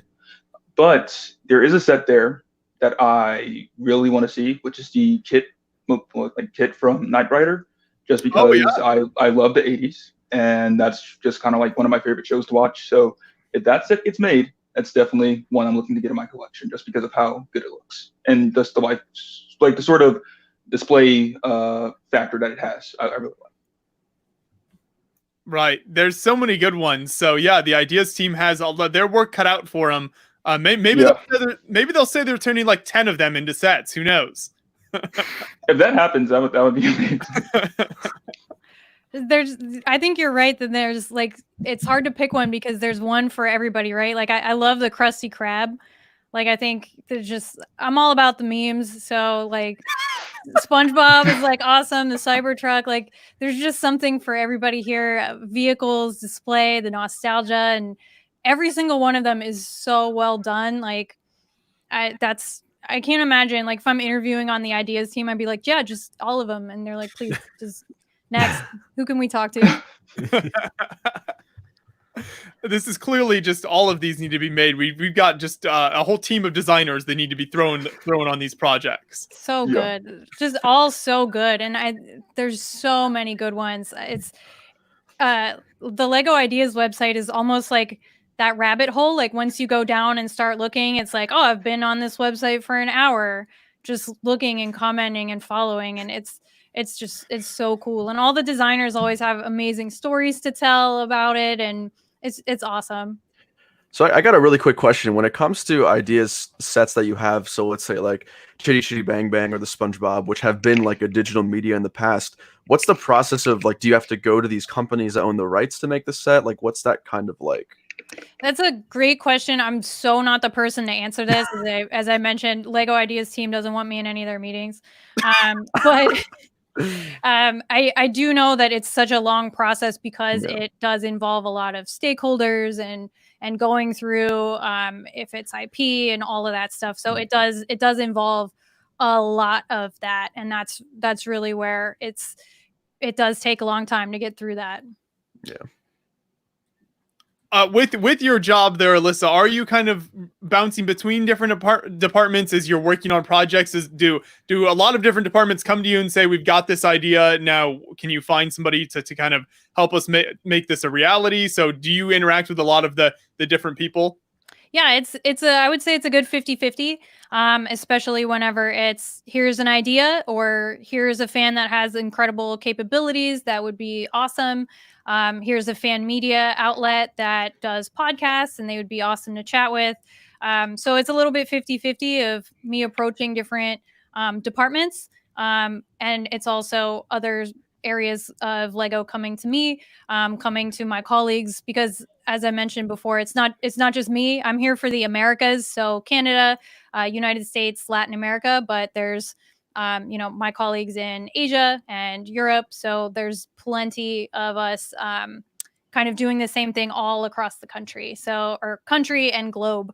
So it's really cool to kind of connect that way. So I would say it is a pretty good split between 50-50 of me bringing ideas in and also other departments saying like, this might be awesome for an idea to bring in a fan. So it is all across. Like we mentioned Star Wars Celebration, that's events. We mentioned the LAN, that's more of AFOL engagement, fan media, that sort of stuff. So it is kind of all over. But I'm sure that keeps your job interesting as well. You get to interact with a lot of different people. Oh yeah, for sure. It's every day is different. And it's really fun. It's cool to be able to be in meetings. Not so much like about budgets, like those aren't really cool, but like it's cool to be in a budget meeting and then be like, oh, you know what? I'm going to be joining the Beyond the Brick stream later today. So I feel really blessed and lucky to be able to be in this position where I can, like I said, watch streamers and check out Instagram, and that's kind of my job. Share memes. That's a core part of your job description. Oh yeah, I'm always the one that's like sharing some memes, especially Lego memes. Those are always my favorite. The Lego fans with the memes are so funny, so I always appreciate that. There have been some good ones. Yeah, I feel like there's entire like Facebook pages and like communities that have evolved around the Lego meme groups now. So they're really pumping out a lot of quality, top tier content. Yeah, Lego is very open to memes. Like I've never been in a place where I could send a reaction meme in an email and not be like called into HR. Like what is this? It's like that's exactly the kind of atmosphere that we're in. We're just having a good time. Always fun, always open, and that's kind of the cool part about it. And I wouldn't do well in an environment where memes were not allowed. A meme-free environment. They're like, yeah. So, what is your meme policy here? Do you guys like memes? You guys share memes? That's kind of like marketing in a way. It's free marketing, talking about products and showing products. So, hey, it all works. Well, sometimes you can only react with like a SpongeBob reaction meme, right? Like, sometimes that's the only way you can communicate. Exactly. That's the age we live in now. All them kids with the memes, that's it. Brian. the memes. Brian tries to stay in touch with the youth, but it's hard. Well, hey kids. Well, oh yeah, what was that? Hello, fellow kids. Like, well, I think he's lost all hope of that. Taking 40 hours to build the Star Destroyer. Hey, listen. We'll talk after this live stream, sir. All right. Come, Brian. What are you, like late 20s? I said 24. Okay. That's fine. I'm close to cashing out the 401k. Give me another year or two. It's fine. I understand. Like during the 24-hour live stream, I build so slowly because you're talking, you get more tired. So you lose all sense of reality. You don't know where you are anymore. Yeah. It's just so everything I do takes forever whenever I'm on a stream. Well, we can't all be as professional as you, Brickwiz. Yeah, Matt just keeps it at a professional level nonstop. So, we can't all do that. I mean, I like to take my time too when I'm streaming my builds, but 40 hours. Yeah, if you see an angsty DM on Twitter, you know who it's from. Oh man, you get creating beef here on the live stream. That's not good. Maybe it will be good. Maybe we'll get more viewers. Maybe Beyond the Brick has been missing drama. Maybe that's the key ingredient we have. There you go. Friendly drama among comrades. Don't get it twisted. We're not toxic. Okay, we are keeping it wholesome. I wished Brick was a happy birthday on my Twitter. I didn't even add him directly. I just put it on my timeline with the Jar Jar. You did. I saw that GIF and I'm like, I gotta send it to him. Happy birthday, man. My man. There you go. There you go. Alyssa, we had a question in the chat. What your favorite Lego memes are? Are there any that have really stood out to you? Maybe John can find them if you mention them, and we can screen share for everyone to enjoy. I think my favorite one was it George Lucas in the pile of Lego money tiles. Oh. That's good. I love that one. I was like, that's so funny. I also I used that one a lot. I thought that was great. I actually posted it in our in our AFOL engagement channel. I was like, does anybody have any info on this set? And they were like, haha. And, you know, my memes don't like work so well with my group. They're like enough. But I thought that was great. I also liked I always like the April Fool's Day stuff that the fans post. I feel like so many of them are so funny. Just it's always good to kind of see that. But yep, that's the one. There you go. Every time. The Star Wars packaging. It looks so official. I know. It's so good. I think I also like I also like the meme that was like when you turn 100 and can't play with Lego anymore. Yeah. I like that one too. That one is just so good. I wish I knew who the creator was so I could give a shout out. But yeah, I definitely have that one. I have that one saved on my desktop whenever I can pull it in. How about a new weekly show idea, Lego meme review? Alyssa, are you in? You could rip off. Yeah. Yeah, totally. I would love to just block my calendar off and tell my boss that I'm going to be doing meme review. So any calls from like 1 to 3, like, no, I'm doing meme review. No one at HR will have a problem with that. It's fine. No, I don't think so. I mean, they created the job posting, right? So like they must have known. That's true. Yes. The April Fool's videos are always cool as well. Like the videos and then the posts people create as well. So we like to do those. We always try our best to come up with some fun idea. You know, I always think, you know, I'm entertained by it. I just hope some other people are as well. I think people get it. April Fool's Day, you know, it's always a good time. And I always like when it's so good, you're like, wait, is that real? And then it's like, oh no, okay, you got me. Yes, no, we get a lot of those with the ideas we come up with always seem to be like they kind of straddle the idea of like reality versus just like completely made up far out there stuff. So it's like half the people always think we're being real, and they'll share it with people, think it's like a whole real thing, and then they get upset because they figure out it's fake later. Yeah, you know that it's good though when it looks official. Yes, yeah. John, for the Beyond the Brick videos, John always edits them very nicely. You know, that's a really good example of his skills on display there. Oh yeah, let's see. John, did you have other memes ready to share there? Anything? Oh, this one I think was a more recent one. Wow, that's a good one. What is that? Padme's transporter? Is that what it says? It's a joke because it's all green screen from episode 1. Look at those green bricks. It's like 8 green bricks. That's a good one. Man, I love what a that. time. Oh my gosh. All right. Well, as much as I love memes, I'm gonna unfortunately have to head out. Thank you everyone for having me on. It was a pleasure. And I'll see you guys later. All right. Yeah, you too. See you guys later. Coming. See you. Thanks for doing this, Matt. Mark the day in the calendar. This beef starts today, guys. Let's see it. There we go.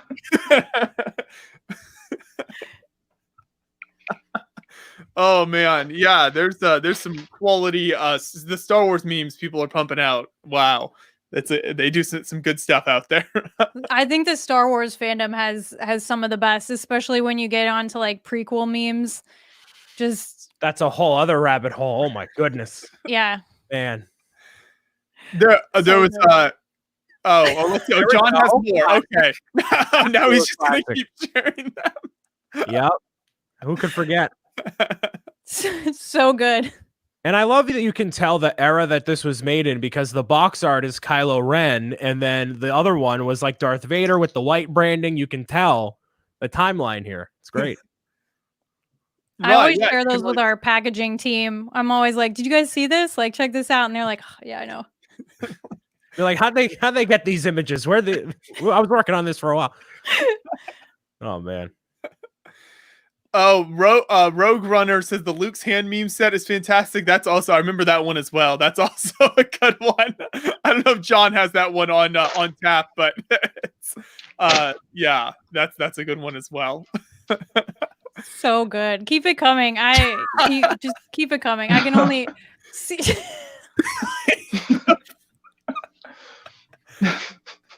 Oh, I can't even talk. Oh, it's so good. What is the description for that one? Oh, okay. So it's the name of the what is the other guy's name there?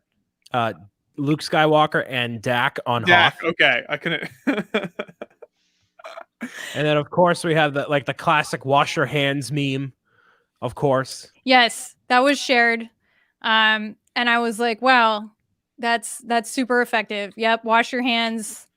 Yep. Right. Literally pop them off. We had Stuart. I don't know if Stuart's still with us in the chat. You know, the meme maker himself. Not only does he run the Lego house, but he's dabbled in the viral meme business as well. Part-time dabbling in memes.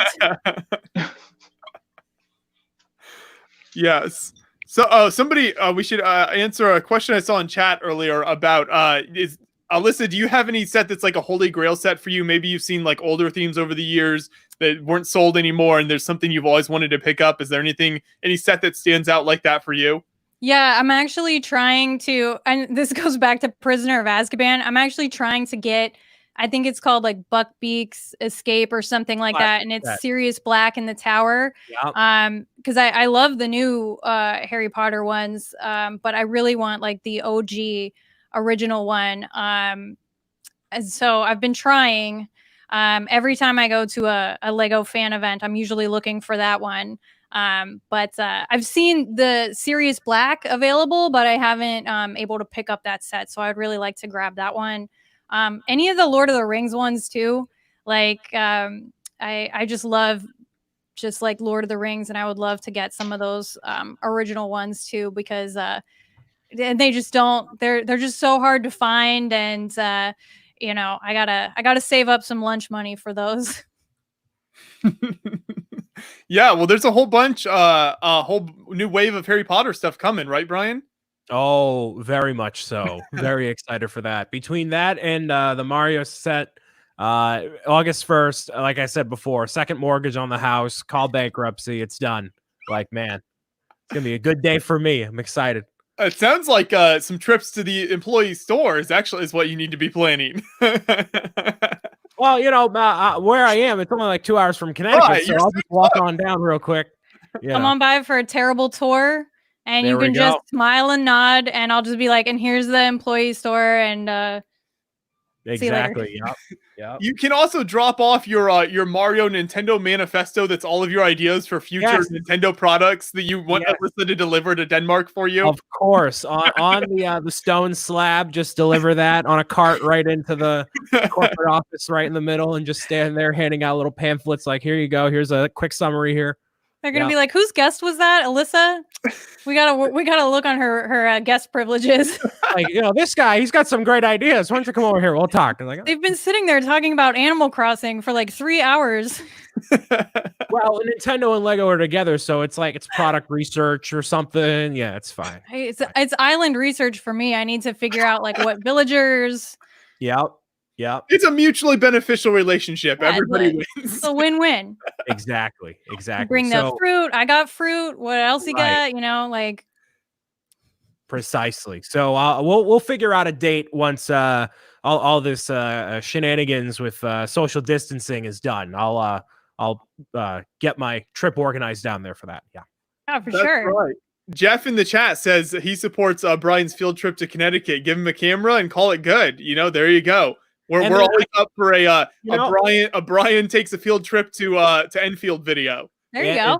Good content for Beyond the Brick, and I'm the closest one I think of us to Connecticut. So it's like, hey, why not? You know, just an idea. Just throwing the idea out there for you and do what you want with it. But Yes, no, that'd be great. John and I have been meaning to make it back there. It's a lot. It's like 7 or 8 years ago now since we were last there. So we need to return at some point and see what's going on. But they're outside. I know earlier, Alyssa, we talked about like there's the model shop. We mentioned the employee store. Is there Is there anything else there of note that you would say like people should check out, or if they have an opportunity to stop by, what there is to see? Yeah, I would say so obviously Billund is the headquarters and they have all the cool stuff, Lego House. I do want to give a shout out to our consumer service center. They're really, really awesome, and they're the ones that are answering your phone calls and helping with missing parts and pieces. They're so awesome, and they do such a great job. So they're there. Otherwise, it really is more of a like a business hub. We don't have the Lego house, that's why my tours are so terrible. I'm like, hey, check this out. Here's a statue. I don't have the Lego house. But we definitely have a ton of cool stuff to see. The model shop, the master model builders, the consumer service team also is just really cool to take a walk through and just meet everybody, because everyone up there is so cool and so willing to hang out. And we do have a lot of the brick built statues around. We do have them popping around the building, so it's always nice to kind of do a quick little tour. We have the employee store, of course, too, but not as full as like the Lego HQ, so to speak. If someone stops by, they can just imagine you're taking them around the Lego house and just kind of have that idea in their head. That's the problem, is they're like, oh my gosh, like maybe it's like the Lego house, and I'm like, here's me, here's my desk. Have you seen my mug? It's Pikachu. And I know you're here for the store, so I'll hang out here with you. So I gotta ask, where'd you get the mug? Because you've shown it enough times. I'm starting to get jealous. Where? I actually don't know. It was a gift. Jeez. I'm sorry, I let you down. Oh, it's okay. It's very low key. It's just enough. It's enough Pikachu that it's not like it's like, if you know what Pikachu is, then you're right. like, oh yeah. But a lot of people give me, a lot of people tease me because they're like, your favorite Pokemon is Pikachu? Like, how basic? And I'm like, you know what? Don't talk about Pikachu like that. All right. Pikachu deserves better. Pikachu is no Piplup, but it's okay. That's all right. All right. That is fair. Yes. Brian can show off his Lego built Pokemon back there. Yes. Actually, I do have a Piplup. Hold on. I will grab that. Now that it's been brought up, give me a second. It's a very cool model. Alyssa, do you have any of your favorite characters built out of Lego there? I do have some super I do have some Super Mario characters. I have Boo. And it's more of like the pixel kind of art, so I definitely have some of those. But I don't have too much around here. Mostly I have like sets hanging out. Look at that. See? It's so smooth. Yes. It does. And I like how he's 360. Like, it looks great from all angles. Exactly. Yeah. I did not build it myself. I had this commission because I'm not talented, but it is like, I've always said, like, this will go to the grave with me. So no matter what, Piplup right by my side, I'll be good for all of eternity with this little guy next to my side. So yeah, it's awesome. I feel you. I'm a terrible mock builder, so I'm usually, when I go to conventions, if I can find something that somebody's selling, I'll usually pick that up. I do decorate my desk a lot at work, so Lego, when you come to the office, you'll see everybody has Lego stuff on their desk.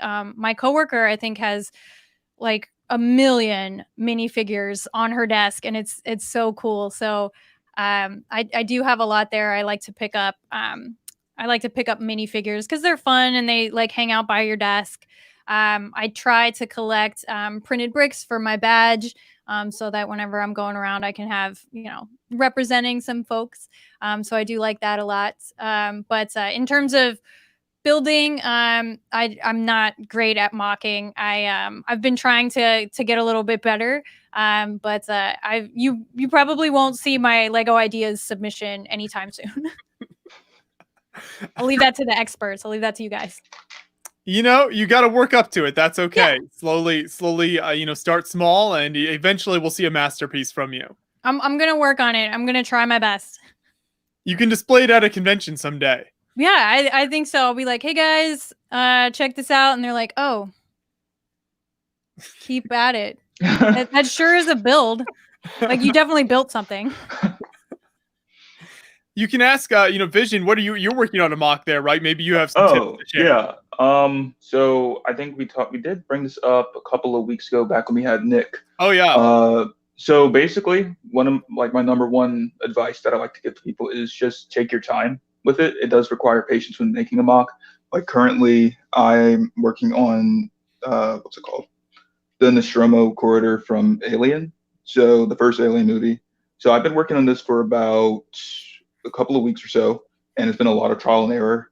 But you just keep at it. Eventually, you'll come up with something that you'll be proud of. Like for example, this xenomorph right here.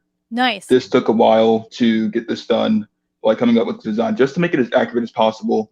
And you also don't worry about the parts. I know that's something that a lot of times you see these big creations because it's using all these like big and fancy looking parts. But if you use the pieces that you have in your collection, it may require you to, take apart a set or two. But if it allows you to be able to come out with something that's cool in your own creation, I say go for it. And I mean, you'll definitely have a good time being able to show your own creative process and just your own creativity, what you're capable of doing. There you go. Elliot says inspirational speech in the chat. I like it. Thank you for that. Thank you. Oh man. I also like your poster collection there is equally impressive. Oh, thank you. Yes, I just got this not long ago. So the Jaws movie poster, and then there's a canvas over here, but you can't see it that well, but it's a canvas for The Amazing Spider-Man.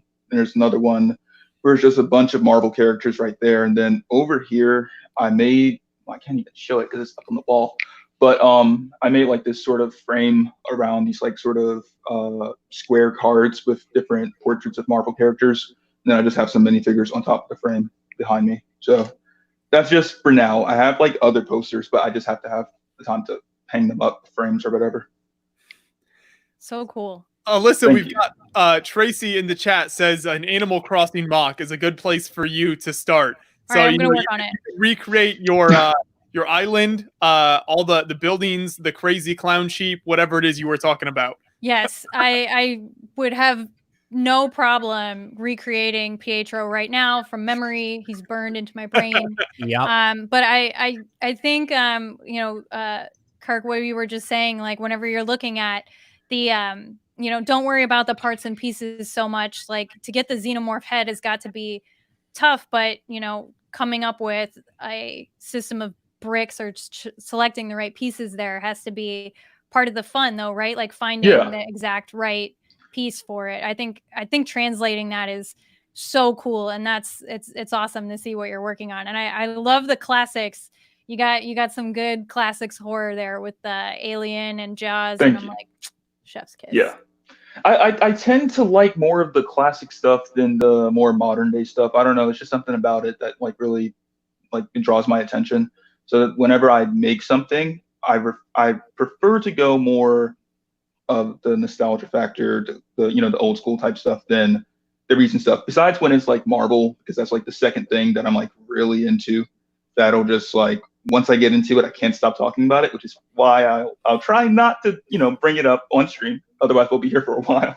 No, we've been on Nintendo tangents for a while, so you gotta balance it out with something else. That is true. Gotta represent other fans. That is true. That was my fault. That's why I'm not going to be invited back. They're like, there was way too much Animal Crossing. I mean, I always advocate for it too, and they got no other choice but to bring me back. So hey, you never know. I wanted to set that up, so that you guys could have a good Animal Crossing discussion. It's called quality content, Josh. Yes. I mean, I'm sure we have there's a lot of overlap, I'm sure, between Lego fans. I mean, judging by my Facebook friend feed, it's like 90% overlap between Lego fans and people who play Animal Crossing. So yeah, there's a lot of people who enjoy both. So I'm sure people have gotten a lot of enjoyment out of it. Yeah, and there's something in there about like visiting other people's islands, right? So can you, if you know someone else in the game, then you can visit their island? Yeah, so you can do that. And what happens? So you can do a wide variety of things. You can fish in their town, catch bugs or whatever.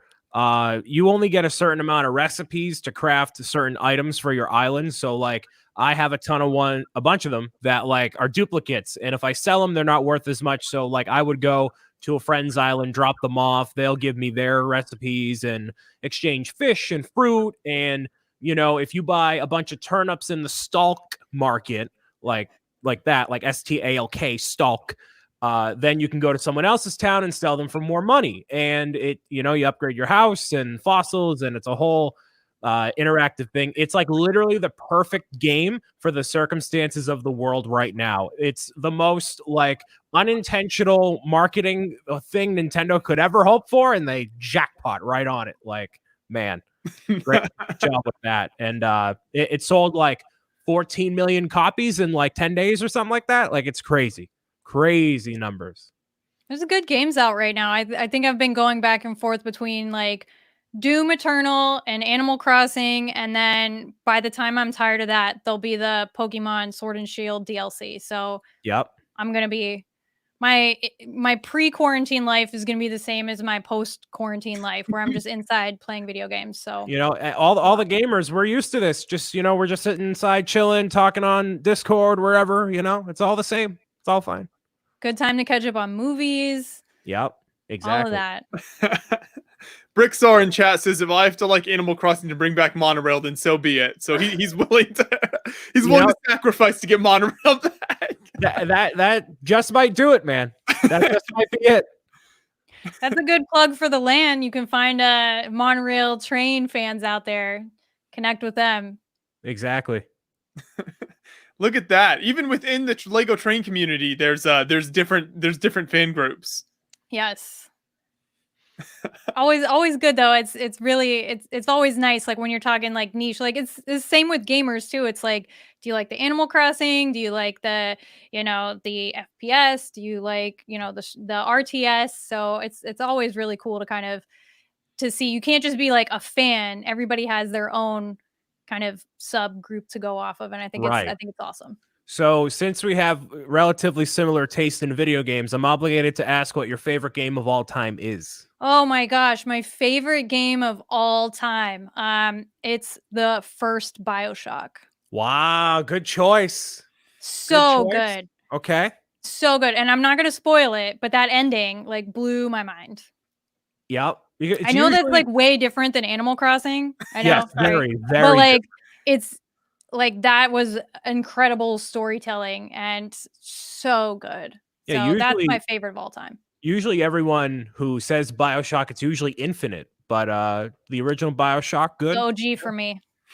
Fair enough. Infinite was still good. Like, I mean, even I know a lot of people didn't really like BioShock 2, but I thought it was fine too. The original, I think everybody can remember whenever they played a game and it has like an incredible twist or something, and you're just like, oh my gosh, I didn't see that coming. That's awesome. Yep. And that's just sort of, you know, that passion and that fandom is kind of like why I got into this career in the first place, is like working in that digital media and storytelling and working with fans. Like that's really where it came from. If you're going to trace it back, it's always been there, back to that storytelling, because that BioShock was just so immersive and so awesome. It's the world too. You're underwater, you're alone basically. And yeah, like I've noticed that too about like gamers specifically, and like nerd pop culture sort of things. Like this whole fan base, this community is very passionate about everything. Sometimes to a fault when it comes to voicing their opinions on certain matters, but overall, you know, they really care about what they care about, and they'll make their opinions known. And that's what makes it special and so welcoming to so many other people. So that's why, you know, video games coming out, everybody can get behind it and all get involved. And Lego is the same way when a new set comes out or something's announced, and, you know. Yeah, I think what you're touching on there too is just like the conversation, because even if it, you know, somebody might say negative or something, and that's I don't really see it that way at all. It's really your opinions and what you're interested in, and that's really just more ways to connect, because like you and I both talked about Animal Crossing, you know, Kirk and I both like the classic horror films. Like those are all ways that we can connect. And if I said, hey, I actually like Predator more than Alien, then that's another conversation that we can get into. And I don't think there's anything negative whenever you're starting a conversation and connecting with people. No, as long as it's in a constructive way, not just like you yelling at someone your opinion and saying, no, but I'm right. It's like, well, it's a conversation. It's not just a screaming match. It's communication. It's different. But I've found that like Lego and gamers and this kind of community, that's everyone's always willing to chat and kind of have a good time and talk about it. I've yet to find, anybody that's like super mean or negative. So I always find that Lego in general is super open and welcoming, and it's always really cool. There's hardly anybody out there that doesn't like Lego, and that's always the cool thing.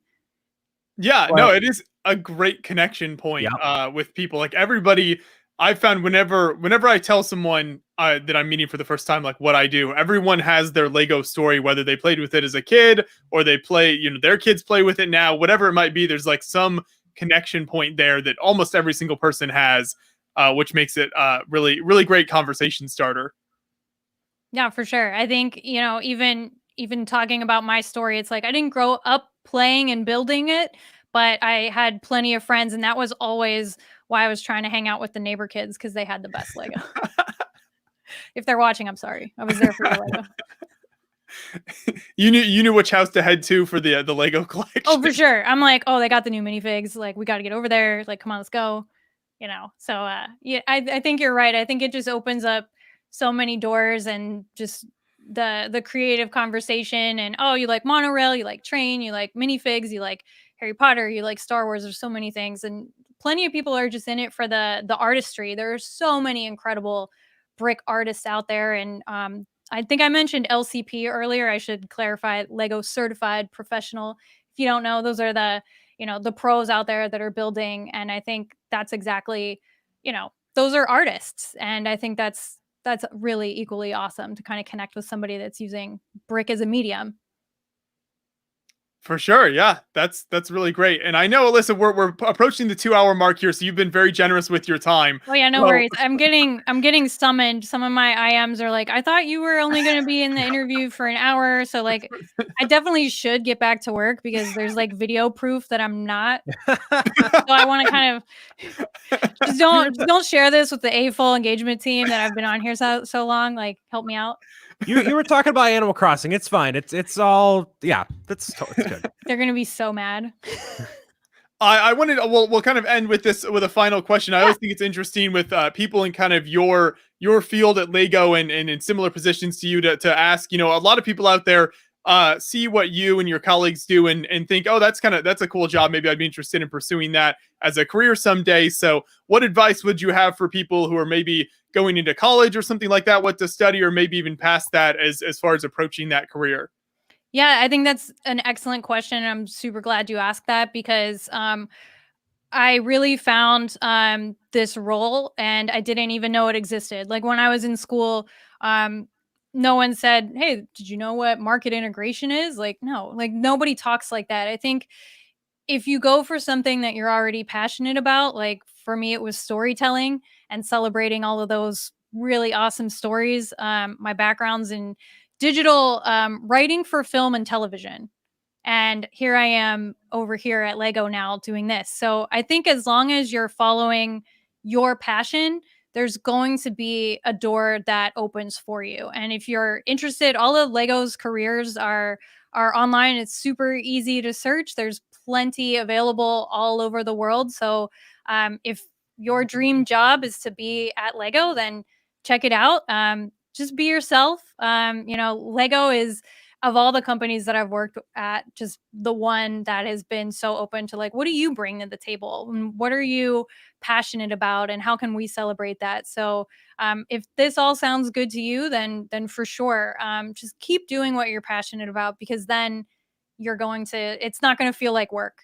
And that's, I think, the most important thing. And I wish I had known that when I was in school, because it was like, oh, they don't actually, tell you that there's all these opportunities out there. Like I had no idea this role even existed before I went for it. So keep an eye out, keep being passionate about it, and just keep being yourself. And I know that's like really kind of you're probably like that advice is kind of lame, but it really is true, especially at a place like Lego that really values that individuality and building the connections and being yourself. So just pursue your passion and you'll get there.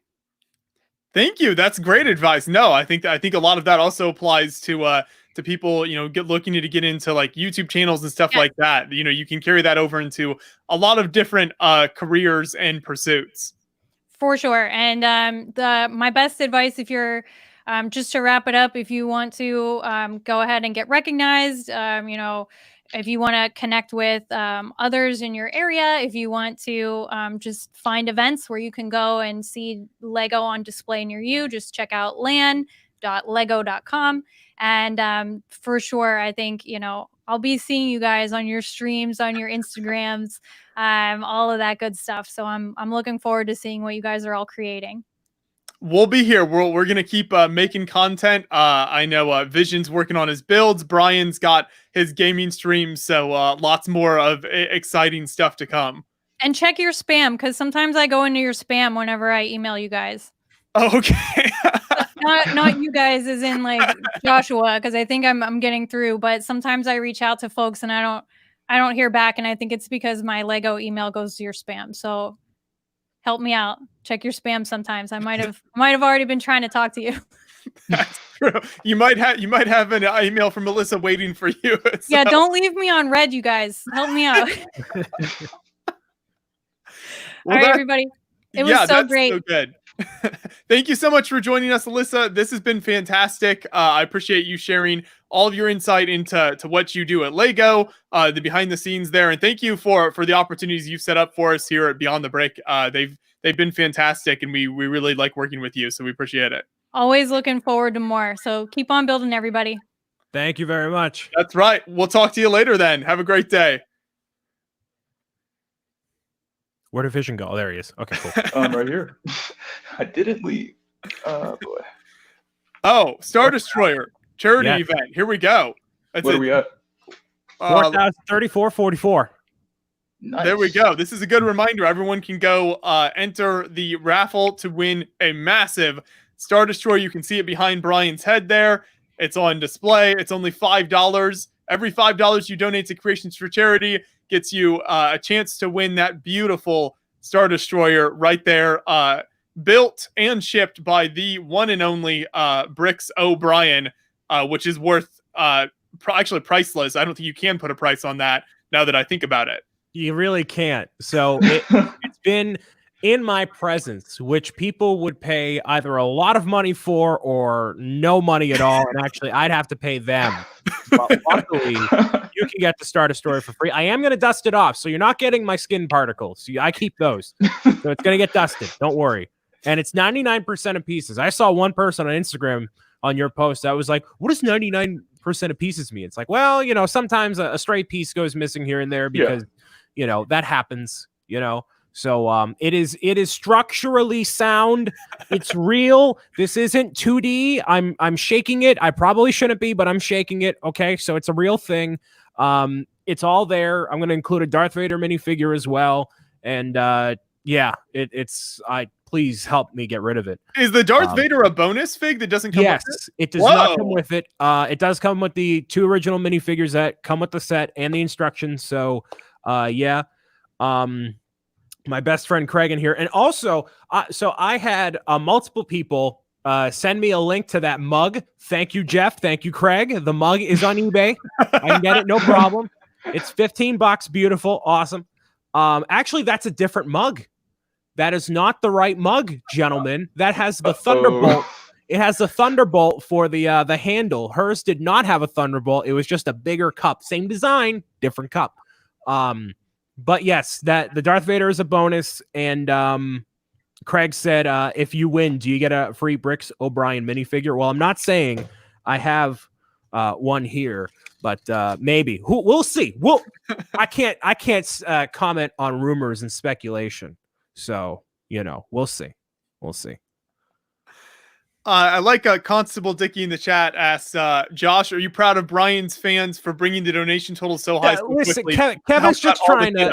He's just trying to boost my ego. Yeah, Don't let him do it. I am very happy to give a shout out to Brian's fan base. So before we posted Brian's video on Beyond the Brick, Brian did a Twitch stream which was the first time he talked about the Tiltify campaign and got his fan base going. And it was on that stream that they passed the $1,000 goal, which was the initial goal that Brian set. Because like Brian said earlier, we thought, well, if we can get just $700, that's the price of the set, we'd be happy. So he set the goal at 1,000 to try to push people to get there. And yeah, just in Brian's one stream, his fan base really came through, which was so amazing. I went back later and watched that stream, Brian, and I loved seeing your reaction as the donations came in and people started giving money.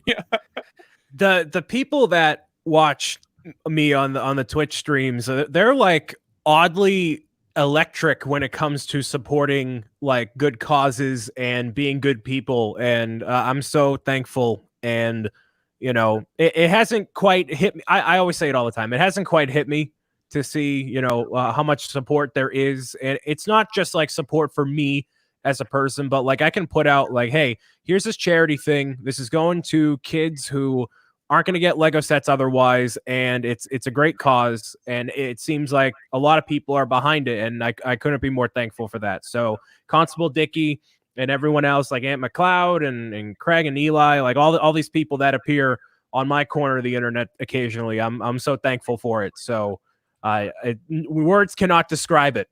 So I'm glad that I could try to get those type of good people together to come to a greater cause like this. So yeah, for sure. Yeah, it's an impressive fan base you've got over there. So this is also a good time to mention for people who haven't seen Brian's streams, you can check them out at Bricks O'Brien and see his do you stream Animal Crossing or 100%? Okay, I thought you did. Yeah. So there was a stream where I wanted to make a lake in the form of a star.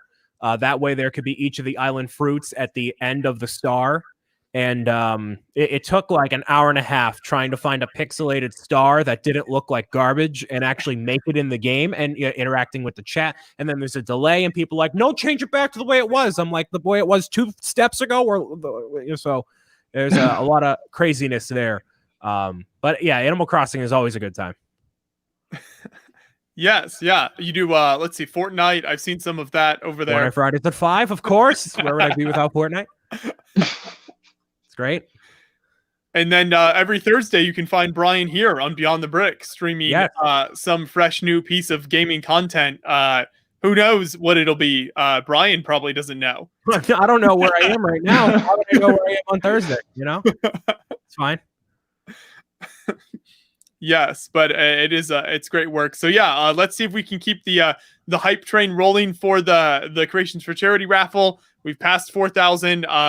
Brian will probably set a new goal at some point. We'll see what the new goal is. Keep pushing people to donate, but it's been really amazing. This is the first time we've ever tried. For people who have watched the channel for a while, we've been doing the 24-hour live streams for like 6 or 7 years now. It's been a while, but we've never tried a raffle event like this. So I'm super happy to see how successful it's been, and it's definitely kind of how we'll do that in the future when we have the opportunity to sell sets for charity. So definitely check that out, anyone watching, if you haven't already. Yeah, it's you get a set out of it, potentially. More importantly, you're donating to the cause. And there have been plenty of people that have donated anonymously who, like, I don't have any of that information. So it's just people who want to give and they want to do something good. And it's all going to a great cause. So thank you, everyone who has contributed or has yet to contribute. Even you just watching these streams and getting entertainment out of it and enjoying it. That's what obviously matters during times like this. So glad we could entertain you as much as we can during these times we're in. So appreciate you all being here. That's always the goal. So Vision, I think we've talked about the build you've been working on, but what else do you sort of have going on if people want to check out your work online? Any projects for the future that people can see? As of right now, it's currently just the Alien mock, and then kind of going from there. I do have like a bunch of videos that I have like scheduled to work on, some sort of reviews here and there, and then mock wise, I still have my other series that I started a few months back, which is building the Marvel universe, where basically I collaborate with other people in the community to, like, one person makes a mock, I make a mock based off of one character from the Marvel universe, or it could be based off of something from the comics or the movies, and just kind of that's how that goes. And then of course, like in terms of works in progress and stuff like that, there is my Instagram. So if any of you guys want to check that out, that's how you guys can see the stuff that I'm working on. Like, I do stream occasionally on there to kind of give recaps of what I'm doing when it comes to this mock and anything else that I'm working on. And then each Saturday is what I'm kind of planning to do, or how I'm trying to, go forth doing. I stream each Saturday around 2:30 or so to just kind of hang out with my chat and just, interact with my viewers to kind of see what they're up to and show them what I'm up to. So. Nice. Yeah, that's a great way to interact with people who might follow your builds online or see what you're doing. So when you're building, do you take like viewer suggestions at all, or that sort of thing, or kind of if they have an idea for a piece or kind of something to add to the build? So there definitely are times when I do that. Last Saturday, when it came to building the alien corridor, or the Nostromo corridor on stream, originally I had planned to just kind of finish up what I started with the corridor, and that just went out into the wind, because there was some person in my chat by the name of Alex who recommended that I start working on the xenomorph. And I just kind of went from there and, looked at reference images. And as I was looking at the reference images, pulling out pieces and stuff, and everyone was like very interactive, which is the most I've seen anyone interactive for something like this that I, because I haven't streamed in a while. So I guess that's also a factor. But they were just recommending different pieces to use. And that's how eventually, like, after stream and everything, I came up with this like pretty cool design. I really like how it turned out and everything. So, huge thanks to the viewers and everything that were in stream, because I really did appreciate their support.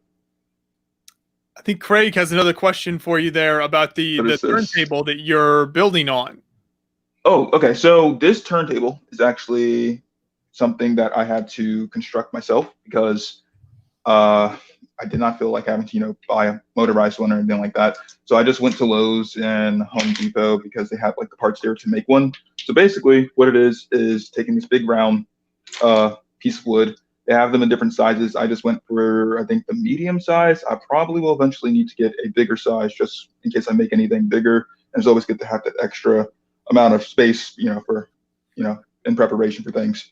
So there's this big piece right there. I don't want to turn it over too much, drop those over, but then you have this, ball bearing metal piece right there, and then screws. And that basically just allows me to, have something to, rotate my mock around when doing videos and, recording footage and stuff like that. And then it also makes, a nice thing to build on top of on my table, instead of, be able to rotate the mock to access different areas of it and building. So yeah, you can do a wide variety of projects on something like that. Yeah. So I would definitely recommend that for anyone that is, has a channel, is building, or just even if you don't have a channel, if you just need something that make the, build process a little bit easier, it is something handy to have. Although it's not something that's an absolute necessity. I mean, if you have a table, I mean, that works just fine, but it's something that I have that I feel kind of helps me out a bit more. Yeah, sounds good. Now I see the trays of pieces in front of you there. So wait, so what did you ask? Yeah. Wait, what was that? I see the drawers there with the sorted pieces. So is that just one of the pieces you're using on this individual build? Do you have a larger sorted collection?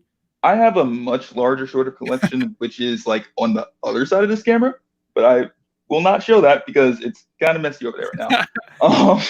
Which I think that was something Mike was explaining the other day. Like, we all always have like these nice looking setups, and then behind it is like looking like chaos. But no, I do have a much bigger collection than what's in here. This is just certain parts that I picked up from, whether it be Pick-a-Brick, or I know last time I did work on, building Wakanda Forest, which was that big mock that I had displayed at Virginia, last year. So that's like where most of those parts went into this like drawer that I got while I was in Virginia. And then that's I just mainly put like the pieces that I use more frequently in there and that I'll find handy. So like, for example, these reddish brown 1x4 tiles and stuff like that. I put those in there because I do use that a lot when it comes to hardwood detailing for like flooring and stuff like that. So I just use this pretty much just for stuff that I use more frequently. And then all my main stuff goes on a shelf that I just pull out. I normally use these like shoe box or shoe bin containers right here, and then just put the pieces in there, kind of sort them out the way that works best for me.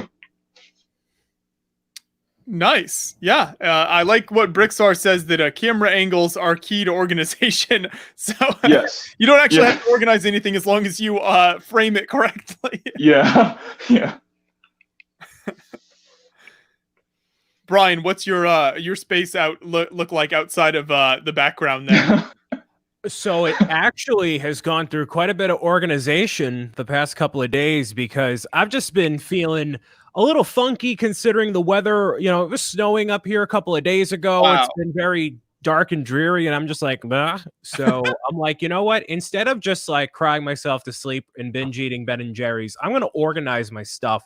So I did that, and it actually looks fairly organized, clean. I gotta charge up the vacuum, but it's basically a TV, a couple of shelves full of Lego. Like what I want to do is make like a Lego Harry Potter display of like everything. But right now I have all the figures in bags because I just wanted stuff like put together. So I have all the sets on a garage type shelf, and Hogwarts is at the very top. And there's a keyboard over here, microwave, and a couple other things as well. I'm trying to optimize it for some, like if I do other Beyond the Brick stuff, like the Star Destroyer, that was kind of cobbled together, but I need to get a new desk and a couple other things too. So, but like shipping from IKEA is like $100, and it would take like a month to get a new desk. And I'm like, that's a lot of time. Yeah, that's crazy. Yeah. So we'll see. It's always a work in progress. Like I make sure like this thing here looks tolerable, and everything else is in different states of disarray at any given time, pretty much. Same here. Yep. You know, I just the background I try to make presentable. The rest of this room, it's just stuff all over the place. Whatever projects we have going on. Yeah, pretty much. But I'm glad you made the responsible decision to use your time to reorganize and not just eat ice cream. Yes, it's always very tempting. And with the quarantine situation happening, I can feel the flubber coming back right here. Like I need to hit the Planet Fitness super hard, like soon. But, obviously when it's safe and when everybody's able to. So I think that's actually in a week. I think from now they're going to start phase 1 of reopening things. So I don't know what that constitutes, but hopefully it's, enough that I can keep going. You can make a desk out of Lego quicker, Brian, but it's also going to be more expensive, Craig. It's going to be a lot more expensive. And unfortunately, I don't have enough brick to do that here. So a lot of Bricklink orders might have to be placed. I don't know. Probably best to stick with IKEA. Yes. At this rate, I would say so. But yeah, no, that was a very good, so what are these, like interviews that you do with the guests here? Like, what do you call them? Just streams? Yeah, I think streams we do. Yeah. I mean, it's definitely, I guess, leans toward the interview side. I feel like interview is too serious, though. Yeah, I mean, like it's not, like in the old podcast days, years and years ago, it was like a much more like purely interview form of what we were doing. And that was the focus. These streams are definitely more casual than like what we used to do on the podcast. Yeah. So you still get a lot of the same information, which is nice, but it's not the like pure interview format. We can go off and talk about, Animal Crossing and things like that. A little more casual conversations. So yeah, that's nice. I like it.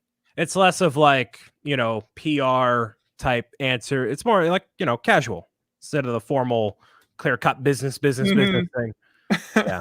But no, there's a lot of good ideas, and we'll see what happens. And yeah, I always appreciate content more like that instead of, by the book sort of things. Just, keeps it interesting. Yeah, I think John and I have always, well, John worked in TV news for several years, and so I think just between both of us, we've always had more of that like serious interview approach to things. Sure.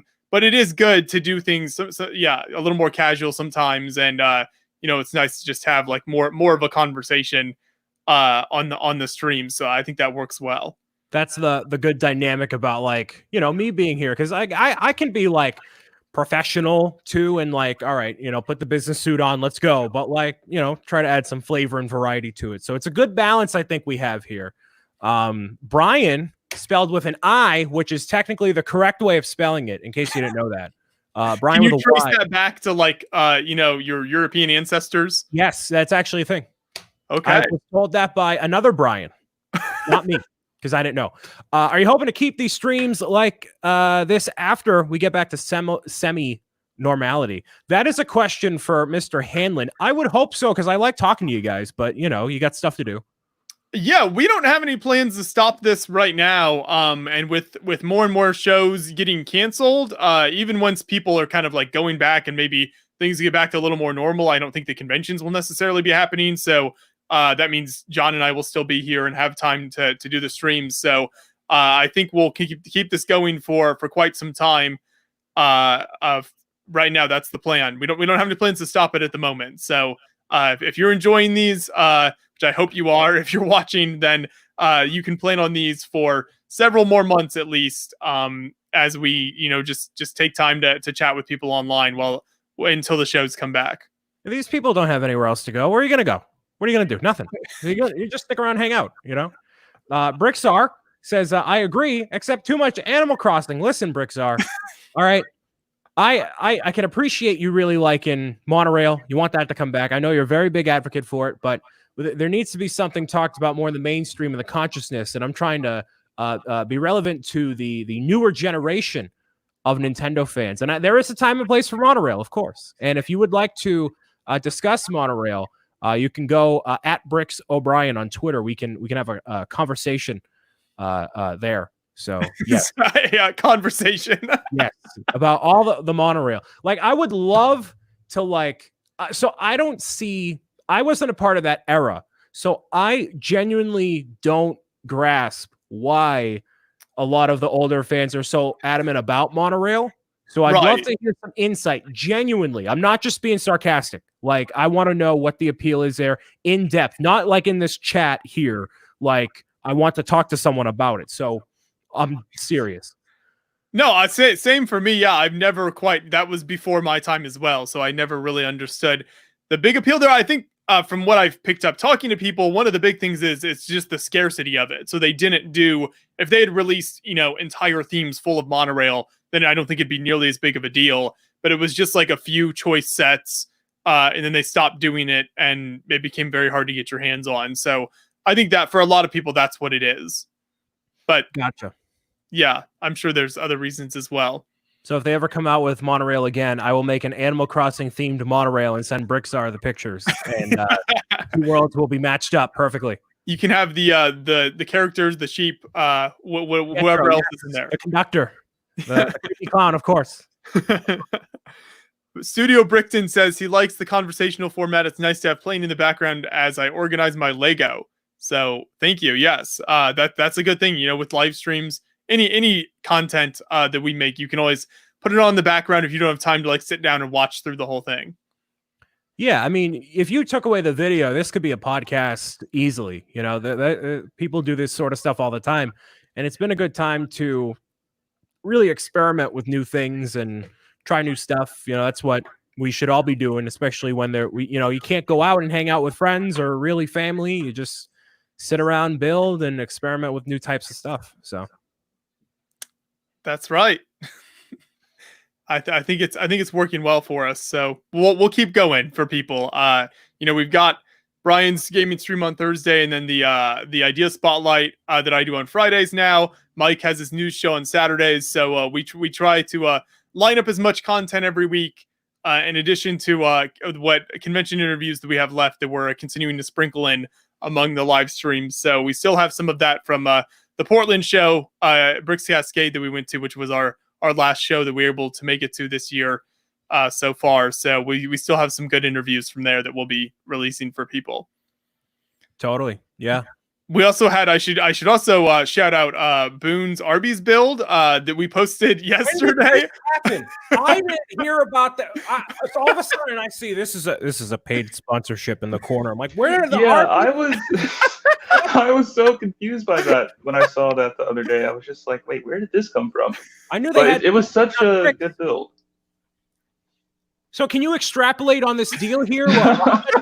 You're not just like, yeah, Arby's. No, explain. Come on. What?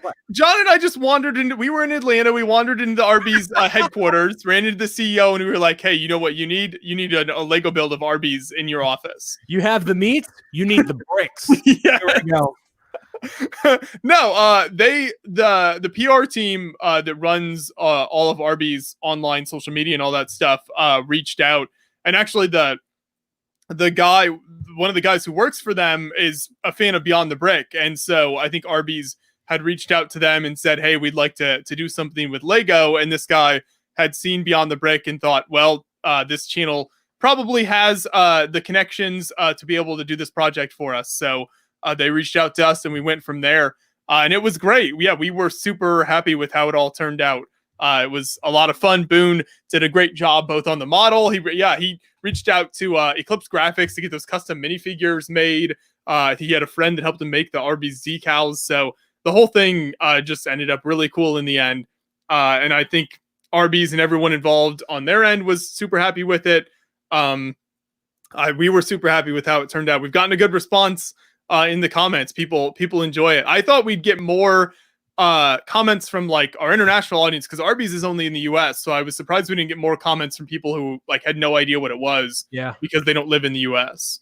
So what was the, if you're allowed to talk about it, I guess, like the timetable of them initially reaching out to you to get this to come to fruition? Because this build must have taken a while to get the custom figures printed, and I know that can all get caught up when you're dealing with companies. So what was the timetable?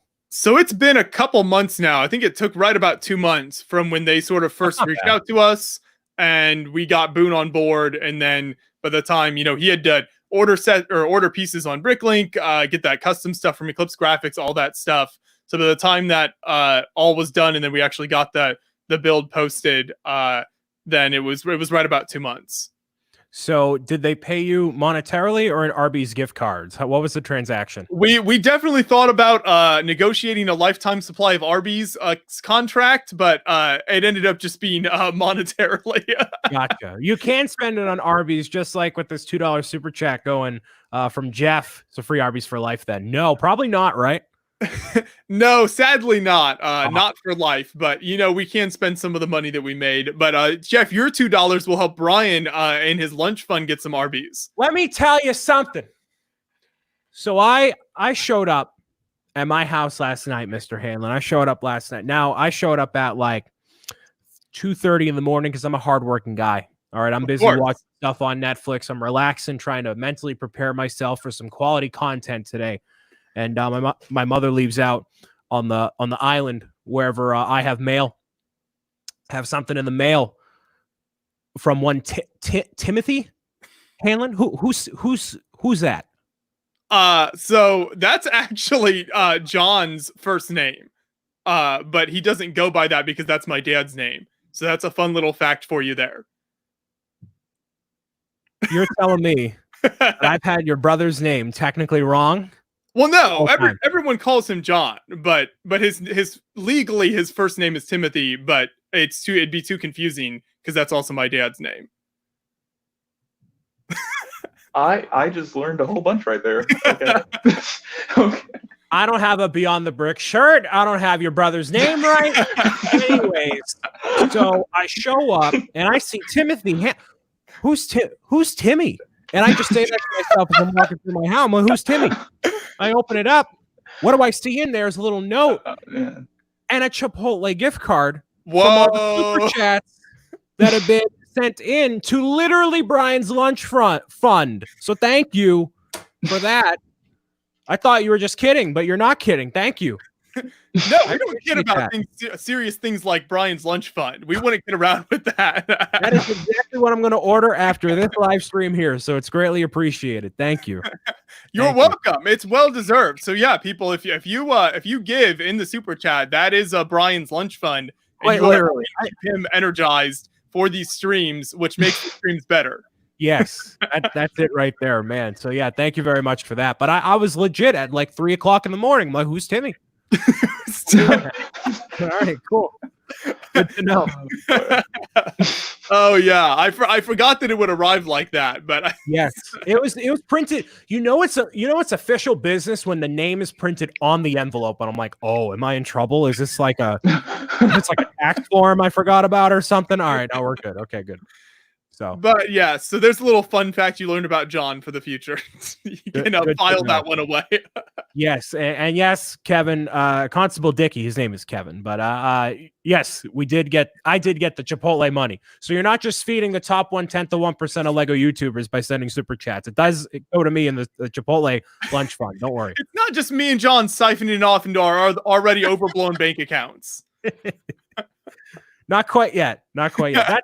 That's why the Tiltify campaign is happening, because if you say it's easier than you sending it to Beyond the Brick on PayPal and all that stuff. So now you know for a fact it's not going to their offshore bank account. It's going to the kids. I'm not involved. They're not involved. It's literally, so it works out that way. That's right. So no matter how you support, whether it's Brian's Lunch Fund, the Star Destroyer charity event, it all goes to a good cause. Yes, I would prefer you go to the Star Destroyer event, because kids having Lego sets is certainly more important than me getting, meat, cheese, lettuce, pinto beans, and a flour tortilla. Yeah, it's more important than that. So, yeah. That's very nice of you to look out for the kids like that. Yes, because I already have the gift card now, so I'm even. I'm good. So it all works out. Well, I hope you enjoy it. I'm glad it arrived. Thank you. That begs a question to each of you, not pertaining to Lego. And the chat is more than welcome to sound off. I'm always curious, because where you go and what you order is always indicative to me of who you are as a person. That's so let's say I'm forcing you to eat fast food / fast casual, whatever, for lunch or dinner. Where do you go, and what is the one menu item you get at the place that you go to? Oh man, that's a delicious question right there, Brian. Yes, it is. I'm lucky I'm asking toward the end of the live stream, so you can slide out to Chick-fil-A if you need to, or McDonald's or whatever. Yes. Hopefully, whatever we say here leads to future sponsorships like the Arby's one. We're more than happy. If anybody's we're watching, obligated to say Arby's is the #1 place to go for any fast food and lunch and all that. No, they have the meats. I will say I am a big Arby's fan. So before we had any sponsorship, I've eaten there. Like John and I love going there when we're traveling places, whatever. It's as far as the plethora of fast food restaurants goes, it's definitely in our top probably 3. So I think that the roast beef sandwich originated around here from Kelly's Roast Beef on Revere Beach. So most of the local mom and pop sub places have roast beef. So I think that's why Arby's isn't around here, because so many places, there are no Arby's around here that I can think of. So I don't know, do they have, and we'll get back to the question, of course, the $1 million question, but do they have roast beef at sub shops? Is that a common thing by you guys, or no? I wouldn't say it's super common. I'm sure it is an option that you can do that, but no, it's not. Certainly not a real at least speaking for Northern Indiana, that's not a real common thing. When people think of roast beef sandwiches, Arby's is where you would go around here. What about by you, Kirk? Wait, what now? We're talking about the meats. So is roast beef an option at Arby's? Is there Arby's near you? I do have one not far from me, but I haven't been to one in a while. The last time I went to one was when I was younger, and I just remember having the curly fries from there. I really like those. That's so you did answer in the chat what your favorite is. It's either Chick-fil-A #1 or Zaxby's. Zaxby's number 2. So Chick-fil-A number 1 is a standard chicken sandwich with fries and a drink. Zaxby's, I don't know what that is, and I don't know what a number 2 is. So you need to enlighten me. Okay. Well, okay. Wait. When I say number 1, number 2, I don't mean the number of the food. I mean in the order I like. Yeah. What's good? Brian, I thought you meant like the number 1 at Chick-fil-A. Like. Oh well, no. I do like the chicken sandwich from Chick-fil-A. No, that is good. No, I do like that. But from Zaxby's, I really like the chicken licken sandwich meal. That's like my number 1 thing to go to. Okay, so at Chick-fil-A, what is your go-to menu item? Chicken sandwich combo. Spicy. Spicy. There you go. There you go. That's Spicy. the real answer right there. A man of culture. I like it. That's where you've been avoiding this question. What's the answer, man? So I've been looking at chat, and there's so many good ones, and Chick-fil-A is certainly up there as well. I think Culver's though might be. I don't know if you guys have Culver's around you or not. No. So that's what is always so disappointing to me. There's so much of the country that doesn't have Culver's, and that makes me sad because it's so good. They started in Wisconsin, so they're really known for like their fried cheese curds and like the cheese that they use, and then their ice cream. They make like custard, like frozen custard ice cream that's just like really amazing, really good stuff. Highly recommend it. They have a tenderloin sandwich there that's really good. But just their burgers as well. But the tenderloin is something I like to get there because I always think of tenderloins as like if Indiana had like one food that they're probably like most known for is the tenderloin. So I always recommend people to try that if they're ever coming through Indiana, like around Indianapolis. There's some really good places to get a tenderloin, and I feel like that's not something you see much in other parts of the country. So I really like those, and Culver's does a good job with that. So I think I'd probably have to go with that. We cannot forget about Arby's, who has the meats as being on the sponsored Beyond the Brick video. I would say, like, if my top 3 would probably be Chick-fil-A, Arby's, and Culver's as far as fast food goes. I think those 3 would probably be my top 3. So Arby's is roast beef. What else is it? You mean like what else do I get there? Like what?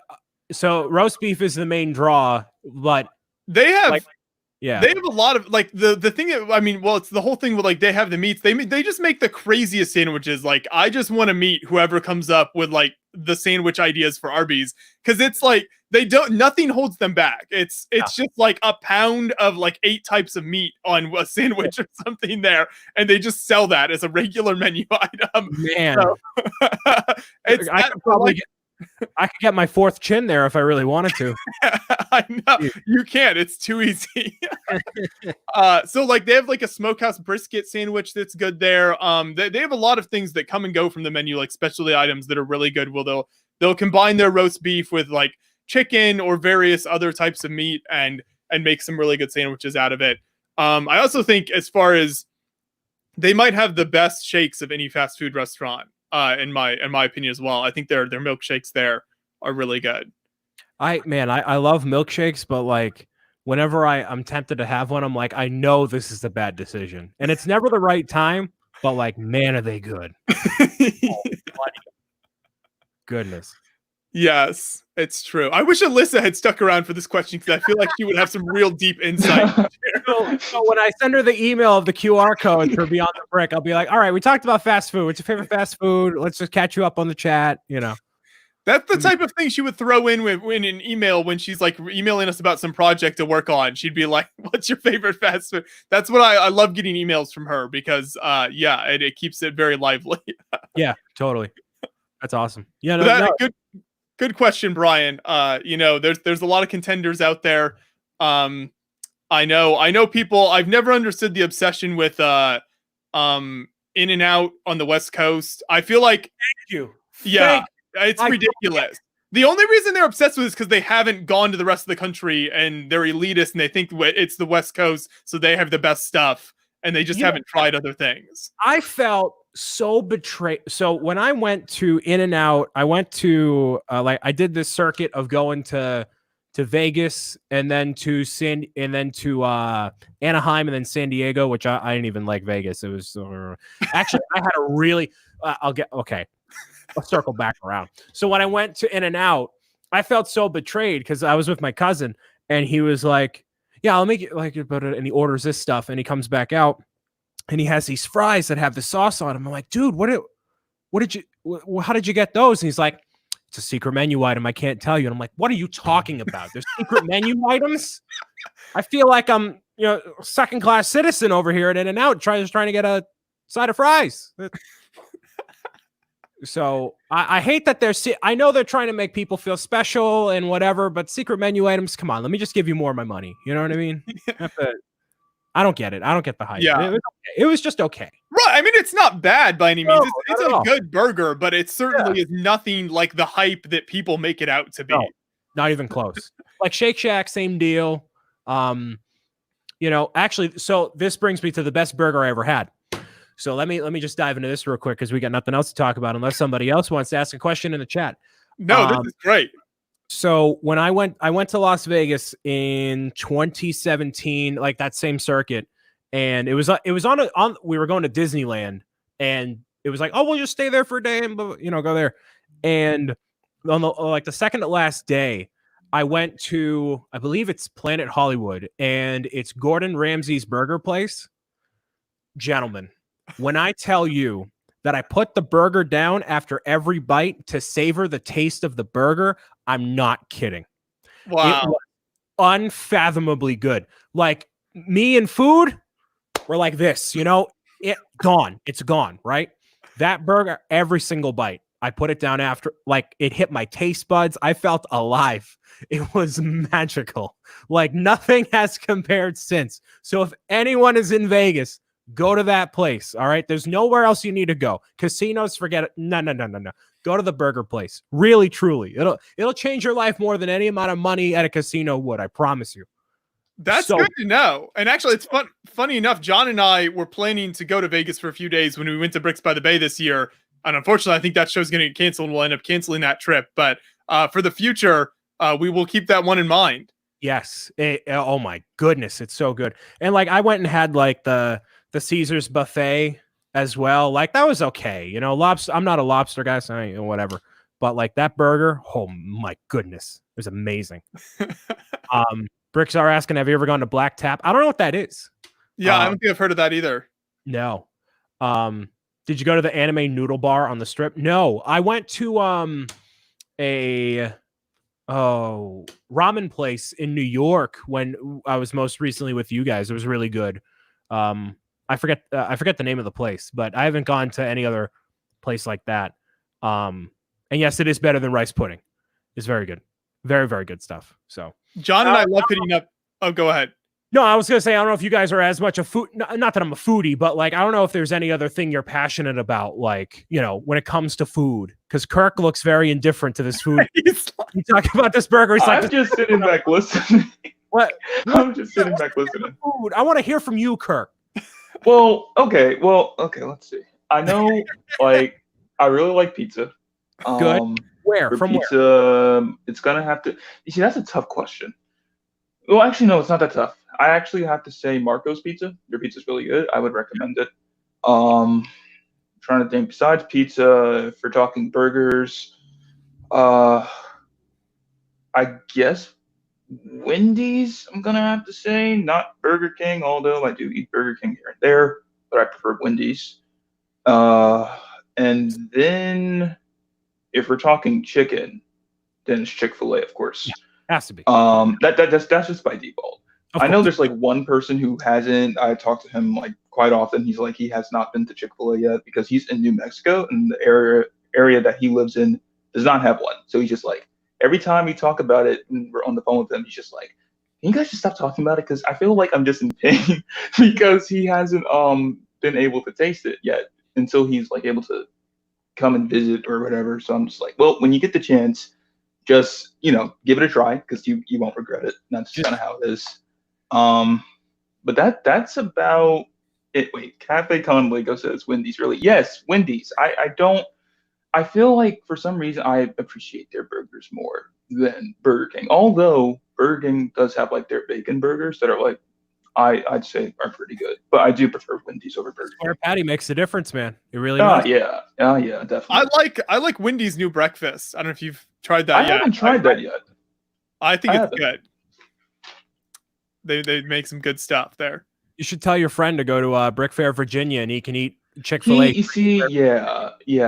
I think he was actually trying to come down for Brick Fair, Virginia, but the only issue is now we don't know what's going on with Brick Fair, Virginia. Which, In any other so normal, that's just like, go to then Brick. it would be, get down here right now. If you don't get down here, then you're gonna regret it. that's just how it's gonna be. I feel bad for parts of the country that either don't have both a Culver's or a Chick-fil-A. If you don't have either of those, I mean, is there really anything worth seeing there? I mean, I haven't tried Culver's yet. I do know I've heard some people talk about it, but it hasn't been one that I've tried yet. So maybe at some point I'll give it a try and see how it tastes. I do know though that Brixar says I'm with Kirk. I think he's my other son. Oh, that Brixar is the second son of, or Kirk is a. What? Right, that Kirk is his second son. You know what? There you go. And Brixar oh man, collection. Okay. So if you see pieces, just say, "Hey, Dad, what's up?" Hey.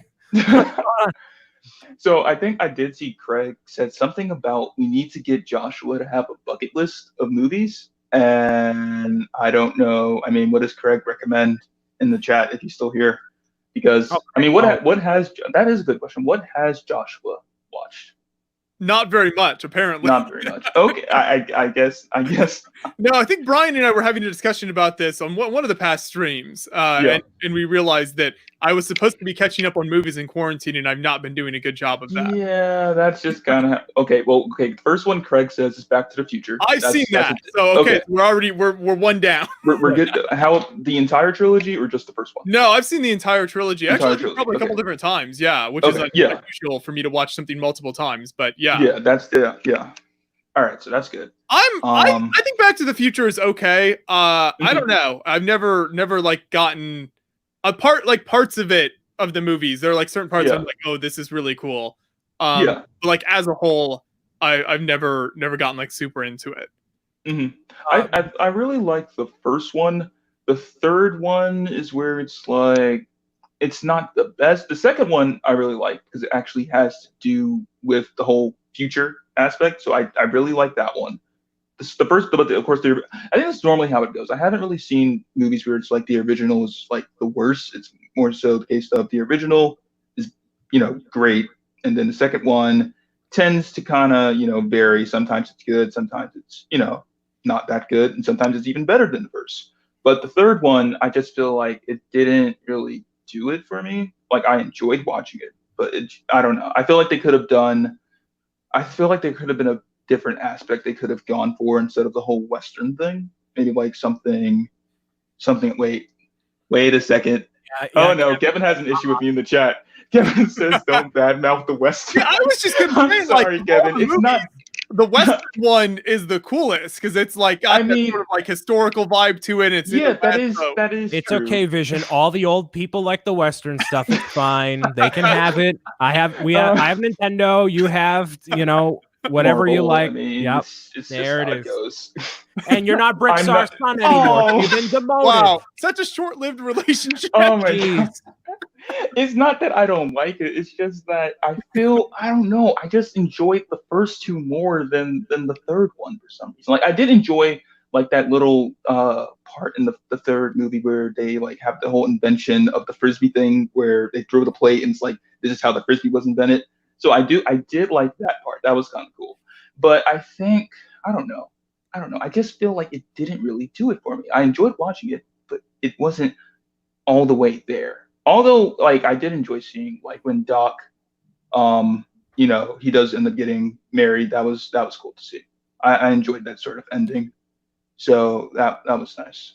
I was thinking, like, we haven't seen movies like Ghostbusters and Back to the Future like that, like, fun, not like trying to build a universe necessarily, but just like whimsical, just kind of like fun for the sake of fun sort of movie. Is that just me or like there's nothing like it like nowadays, today, like, right? They don't like movies aren't really made like that today, you mean? No, not really. Like that era, like that 80s era of like classic movies is so distinct. I feel like and that's why it like really does draw to me. Like I'm really like drawn to it because now these days it's just like you get any old kind of random thing, and it's just like, okay, it's good, but it's not the best. Rather go watch something else. And that's just kind of how it goes. So I don't like, for example, I mean, like once in a while you'll get a good movie. I mean, like you have the Marvel universe. I mean, it has those are, I mean, without a doubt, those are good. But then you also have like once in a while, like how you had what was that? Into the Spider-Verse. Like that was a really good movie. That was a solid movie. Yeah. But then you have other stuff where it's like I'm trying to think of what I can give an example of. But basically there's just like some movies where it's just like, okay, they did a certain thing there, they're trying to do whatever references here and there, but then it's like, okay, it wasn't the best. For example, another movie where like it did really good, or at least in my opinion, Ready Player One was like a very good movie. I enjoyed that, especially from Spielberg, what's it called, point of view. Like I really like his film, so seeing that and just like how he integrated the whole storyline and just like all the references, I think he did a phenomenal job at that. So I don't know. It's just like, I don't know. For me, I prefer the old stuff more than the new stuff. That's just kind of how I am. I don't know about how you guys are when it comes to that. Yeah, I love the Marvel movies. I'm in the same boat as you, and like I'm coming around more to Star Wars personally. Like there's a lot of inconsistencies with like, and I've talked about it before with like, you know, the old movies where it goes like starts with the middle, then goes back, then goes forward. So like, oh yeah, that was something I used to not worry, but used to just like think about a lot when I was younger. How, for example, you have I think one thing was like the X-Men franchise, and how you start off with X-Men and then eventually you get to X-Men Origins, and then it's just like all over the place. I gave up on that. It was way too confusing. Yeah, I was just like, why didn't they just do it in this specific order and play it out? Why did they have to do it where it's like you're going here? And X-Men Origins, don't even get me started on that. That was just bad. That was bad. I didn't enjoy it. I think that it wasn't the best. I think that could have been left out. Wasn't no need for that.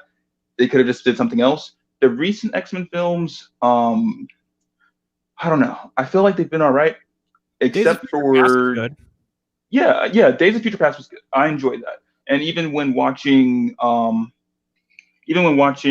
what's it called, the animated series on Disney Plus, like how they kind of adapt the story or like that sort of arc into the show. I think they did a great job with that as well.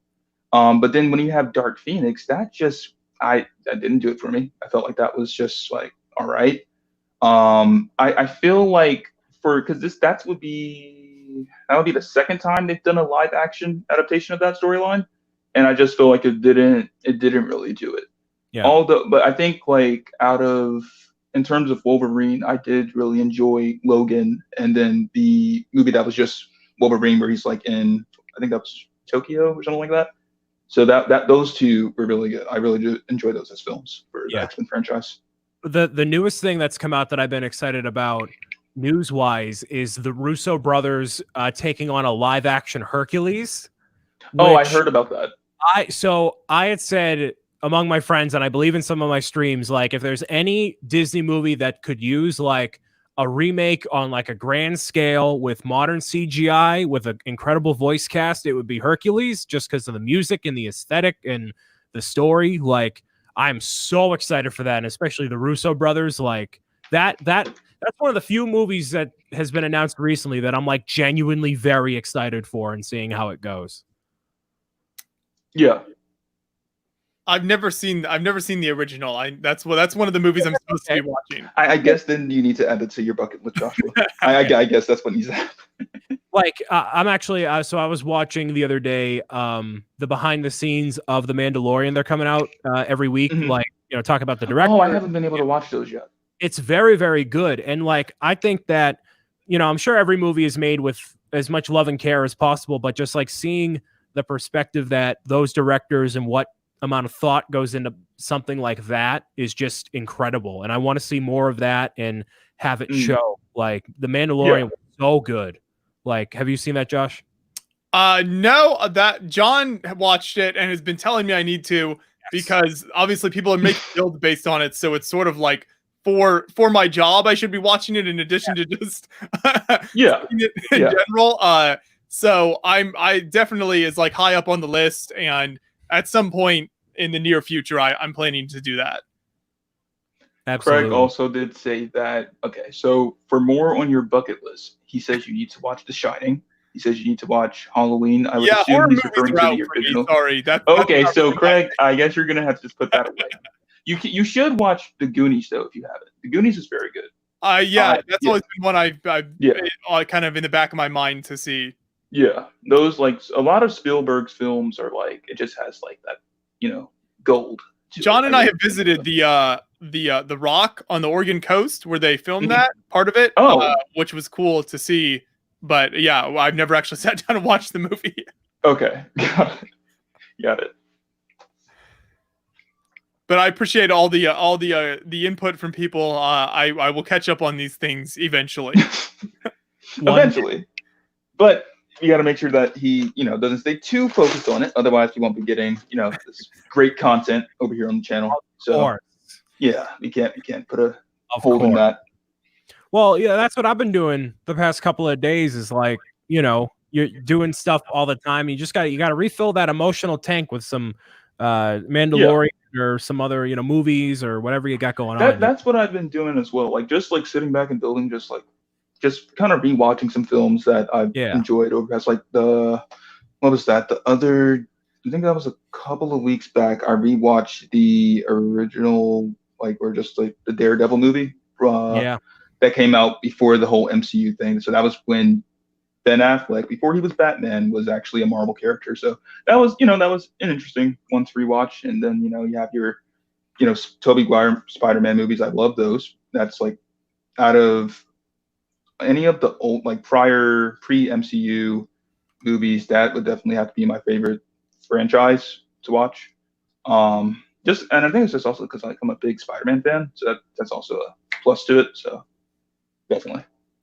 I got to give a shout out to Cafe Con Lego. He mentioned several movies, one of them being Rudy. Great choice. Fantastic movie. Big University of Notre Dame fan. So definitely a good one there. I have not watched that yet. I have not. So I will definitely look into that. I know she also did mention Gremlins, which that's... You know what? Okay. Let me bring that out. Wait a minute, Brian. Wait a minute. No, it was you can't. Okay. Okay. Okay. I wouldn't say it's okay. I mean, it's not the best, but I really enjoyed it. I think it's nice humor to it. It's something about Gizmo. I think it just makes my heart melt. I don't know. Gizmo's cool, and I just enjoy it. The second one, that's another story. Although I did enjoy that whole, breaking the fourth wall when they have Hulk Hogan and he's like talking to the screen and everything like that. Like that was funny. That was creative.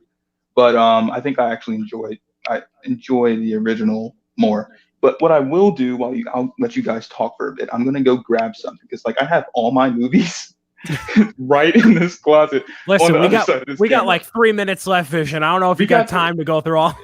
No, it's not that many. It's not that many. Give me a second. All right, cool. Give me a second. Oh boy. We got Doc Sampson joining the chat. Shout out to Doc. Thanks for joining us. Like Brian said, we got a few minutes left here, so thank you to everyone who has stuck with us the whole time. I hope you enjoy our discussions over a variety of topics. We try to cover, the spectrum of whatever is happening in the world. Yep, exactly. Oh, you were talking about food earlier, Brian.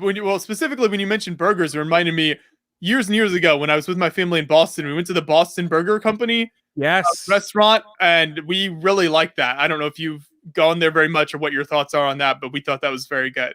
I was there last year at Fenway Park when it was off season, and we were some of the only people in there, and it was awesome. I really not that you're gonna do it, but I look forward to the day that you come back to Boston and I can show you all the spots. It'll be great. There's going to be people everywhere, not 6 feet apart. We're going to be breathing on each other again.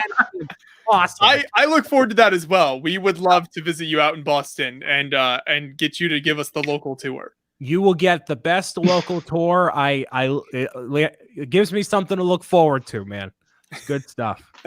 Yeah. What'd you find, Kirk? All right, so I'm not going to get all of them because I said it wasn't a lot, but that's way too much to hold in my hand. On a camera.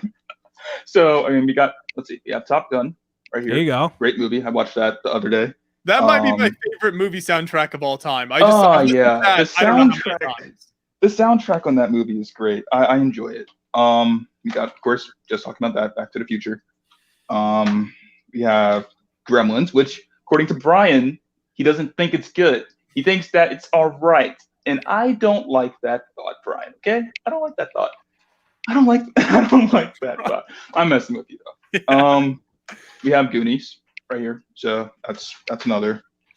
Ferris Bueller. This is a good movie. I enjoy it. That is. I like it, yeah. I love movies that take place in Chicago, so... Oh, yeah. What do we have here? We have The Incredible Hulk, Bill Bixby and Lou Ferrigno. Wow. So that's a double feature. Incredible Hulk Returns and The Trial of the Incredible Hulk. Interesting fact about this, though, is that the Incredible Hulk Returns actually features a Thor in there, not the one that we know from MCU, which is, much better. But you have that, and then The Trial actually features Daredevil. But if any of you guys have seen the Netflix series where, like, you see how he's wearing the black mask over his eyes and just like the whole black attire, that's the similar outfit that he's wearing in this one as well. What year is that from then? This is, when was this? 1996, I believe. Wow. So that's when that came out. And then Ghostbusters 1 and 2, along with the, that's just a default you got to have in your collection. Knight Rider, because I know we mentioned this earlier. In the stream when Alyssa was here. The Knight Rider set, that needs to happen. That just has to happen. What else? I got this the other day. Well, about a month or two ago. 21 Jump Street season 1. I actually have really enjoyed that series. It's a pretty interesting show. That was the show they turned into some movies a few years ago. Yeah, they did with the Lego Movie directors. They actually the first one and the second one. Those are funny. Yeah, those were funny. And then I got this not long ago, Stranger Things. Oh my goodness, man. Yeah, so it's the VHS style artwork. I want to get season 2 with the same sort of artwork style because I just like the whole aesthetic of it. So, I mean, that's just some of it. Like I said, the rest is in there. We'll save that for another stream, perhaps. Won't show all of that. There we go. It's way too many. So, hey, you can come back on the 24-hour live stream, and then you'll have plenty of time. We could definitely do that. Yeah, 24-hour live stream. That last year was great, and I really did enjoy it. So I'm looking forward to this year. And, I mean, of course, I don't know if Kevin's still here, but Kevin will probably not be doing that again because Kevin went through... Kevin, he was one and done on the... it's one and done. Luckily, my high school reunion will not be happening again. Oh, yeah, we missed you, Brian. That was too bad. I made the wrong decision that night going to that. So, hey, it's all good.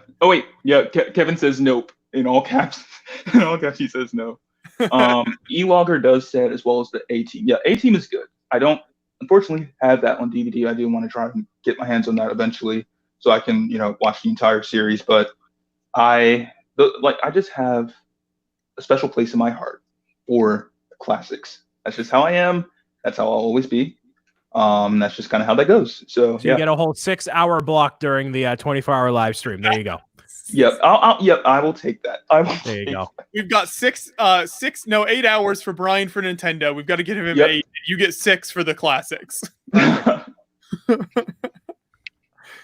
Well, I think that might wrap it up for us. This has been wonderful. I want to give a big shout out to Alyssa for coming on. That was very nice of her to spend the time with us. So I hope everyone enjoyed the insight we got from her and her work at Lego. She really has been instrumental in a lot of those cool projects that we were talking about. So we do really appreciate the work she does in helping us set up those cool things like Comic-Con, Star Wars Celebration, the Minifigure Madness video, and who knows what else she'll email us for in the future. You never know. So thank you, Kirk, for joining us. I'm glad you could stick with us on the stream today. Brian, it was a pleasure. Make sure you check out Brian's gaming stream on Thursday. See what he has to offer. And don't forget about the raffle. Yes, one last time. Go buy a ticket. Every $5 gets you a chance to win the Star Destroyer. We'll announce at the beginning of next week's Quarantine Cast. We'll announce the winner. Brian will pick the name however he chooses to do that. Yep, there's actually a bunch of clouds in the sky that I'm writing with the contrails of a plane, and just gonna look at one in the sky. There it is, done. It's very scientific. So good luck to everyone. Brian will be happy to finally have it out of the office, and Creations for Charity will be very appreciative for all the money that you've all donated.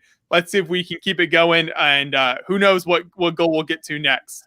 Thanks to everyone for watching. We appreciate you joining us every week on this stream, as well as all of the other content we do here at Beyond the Brick. We'll see you all soon.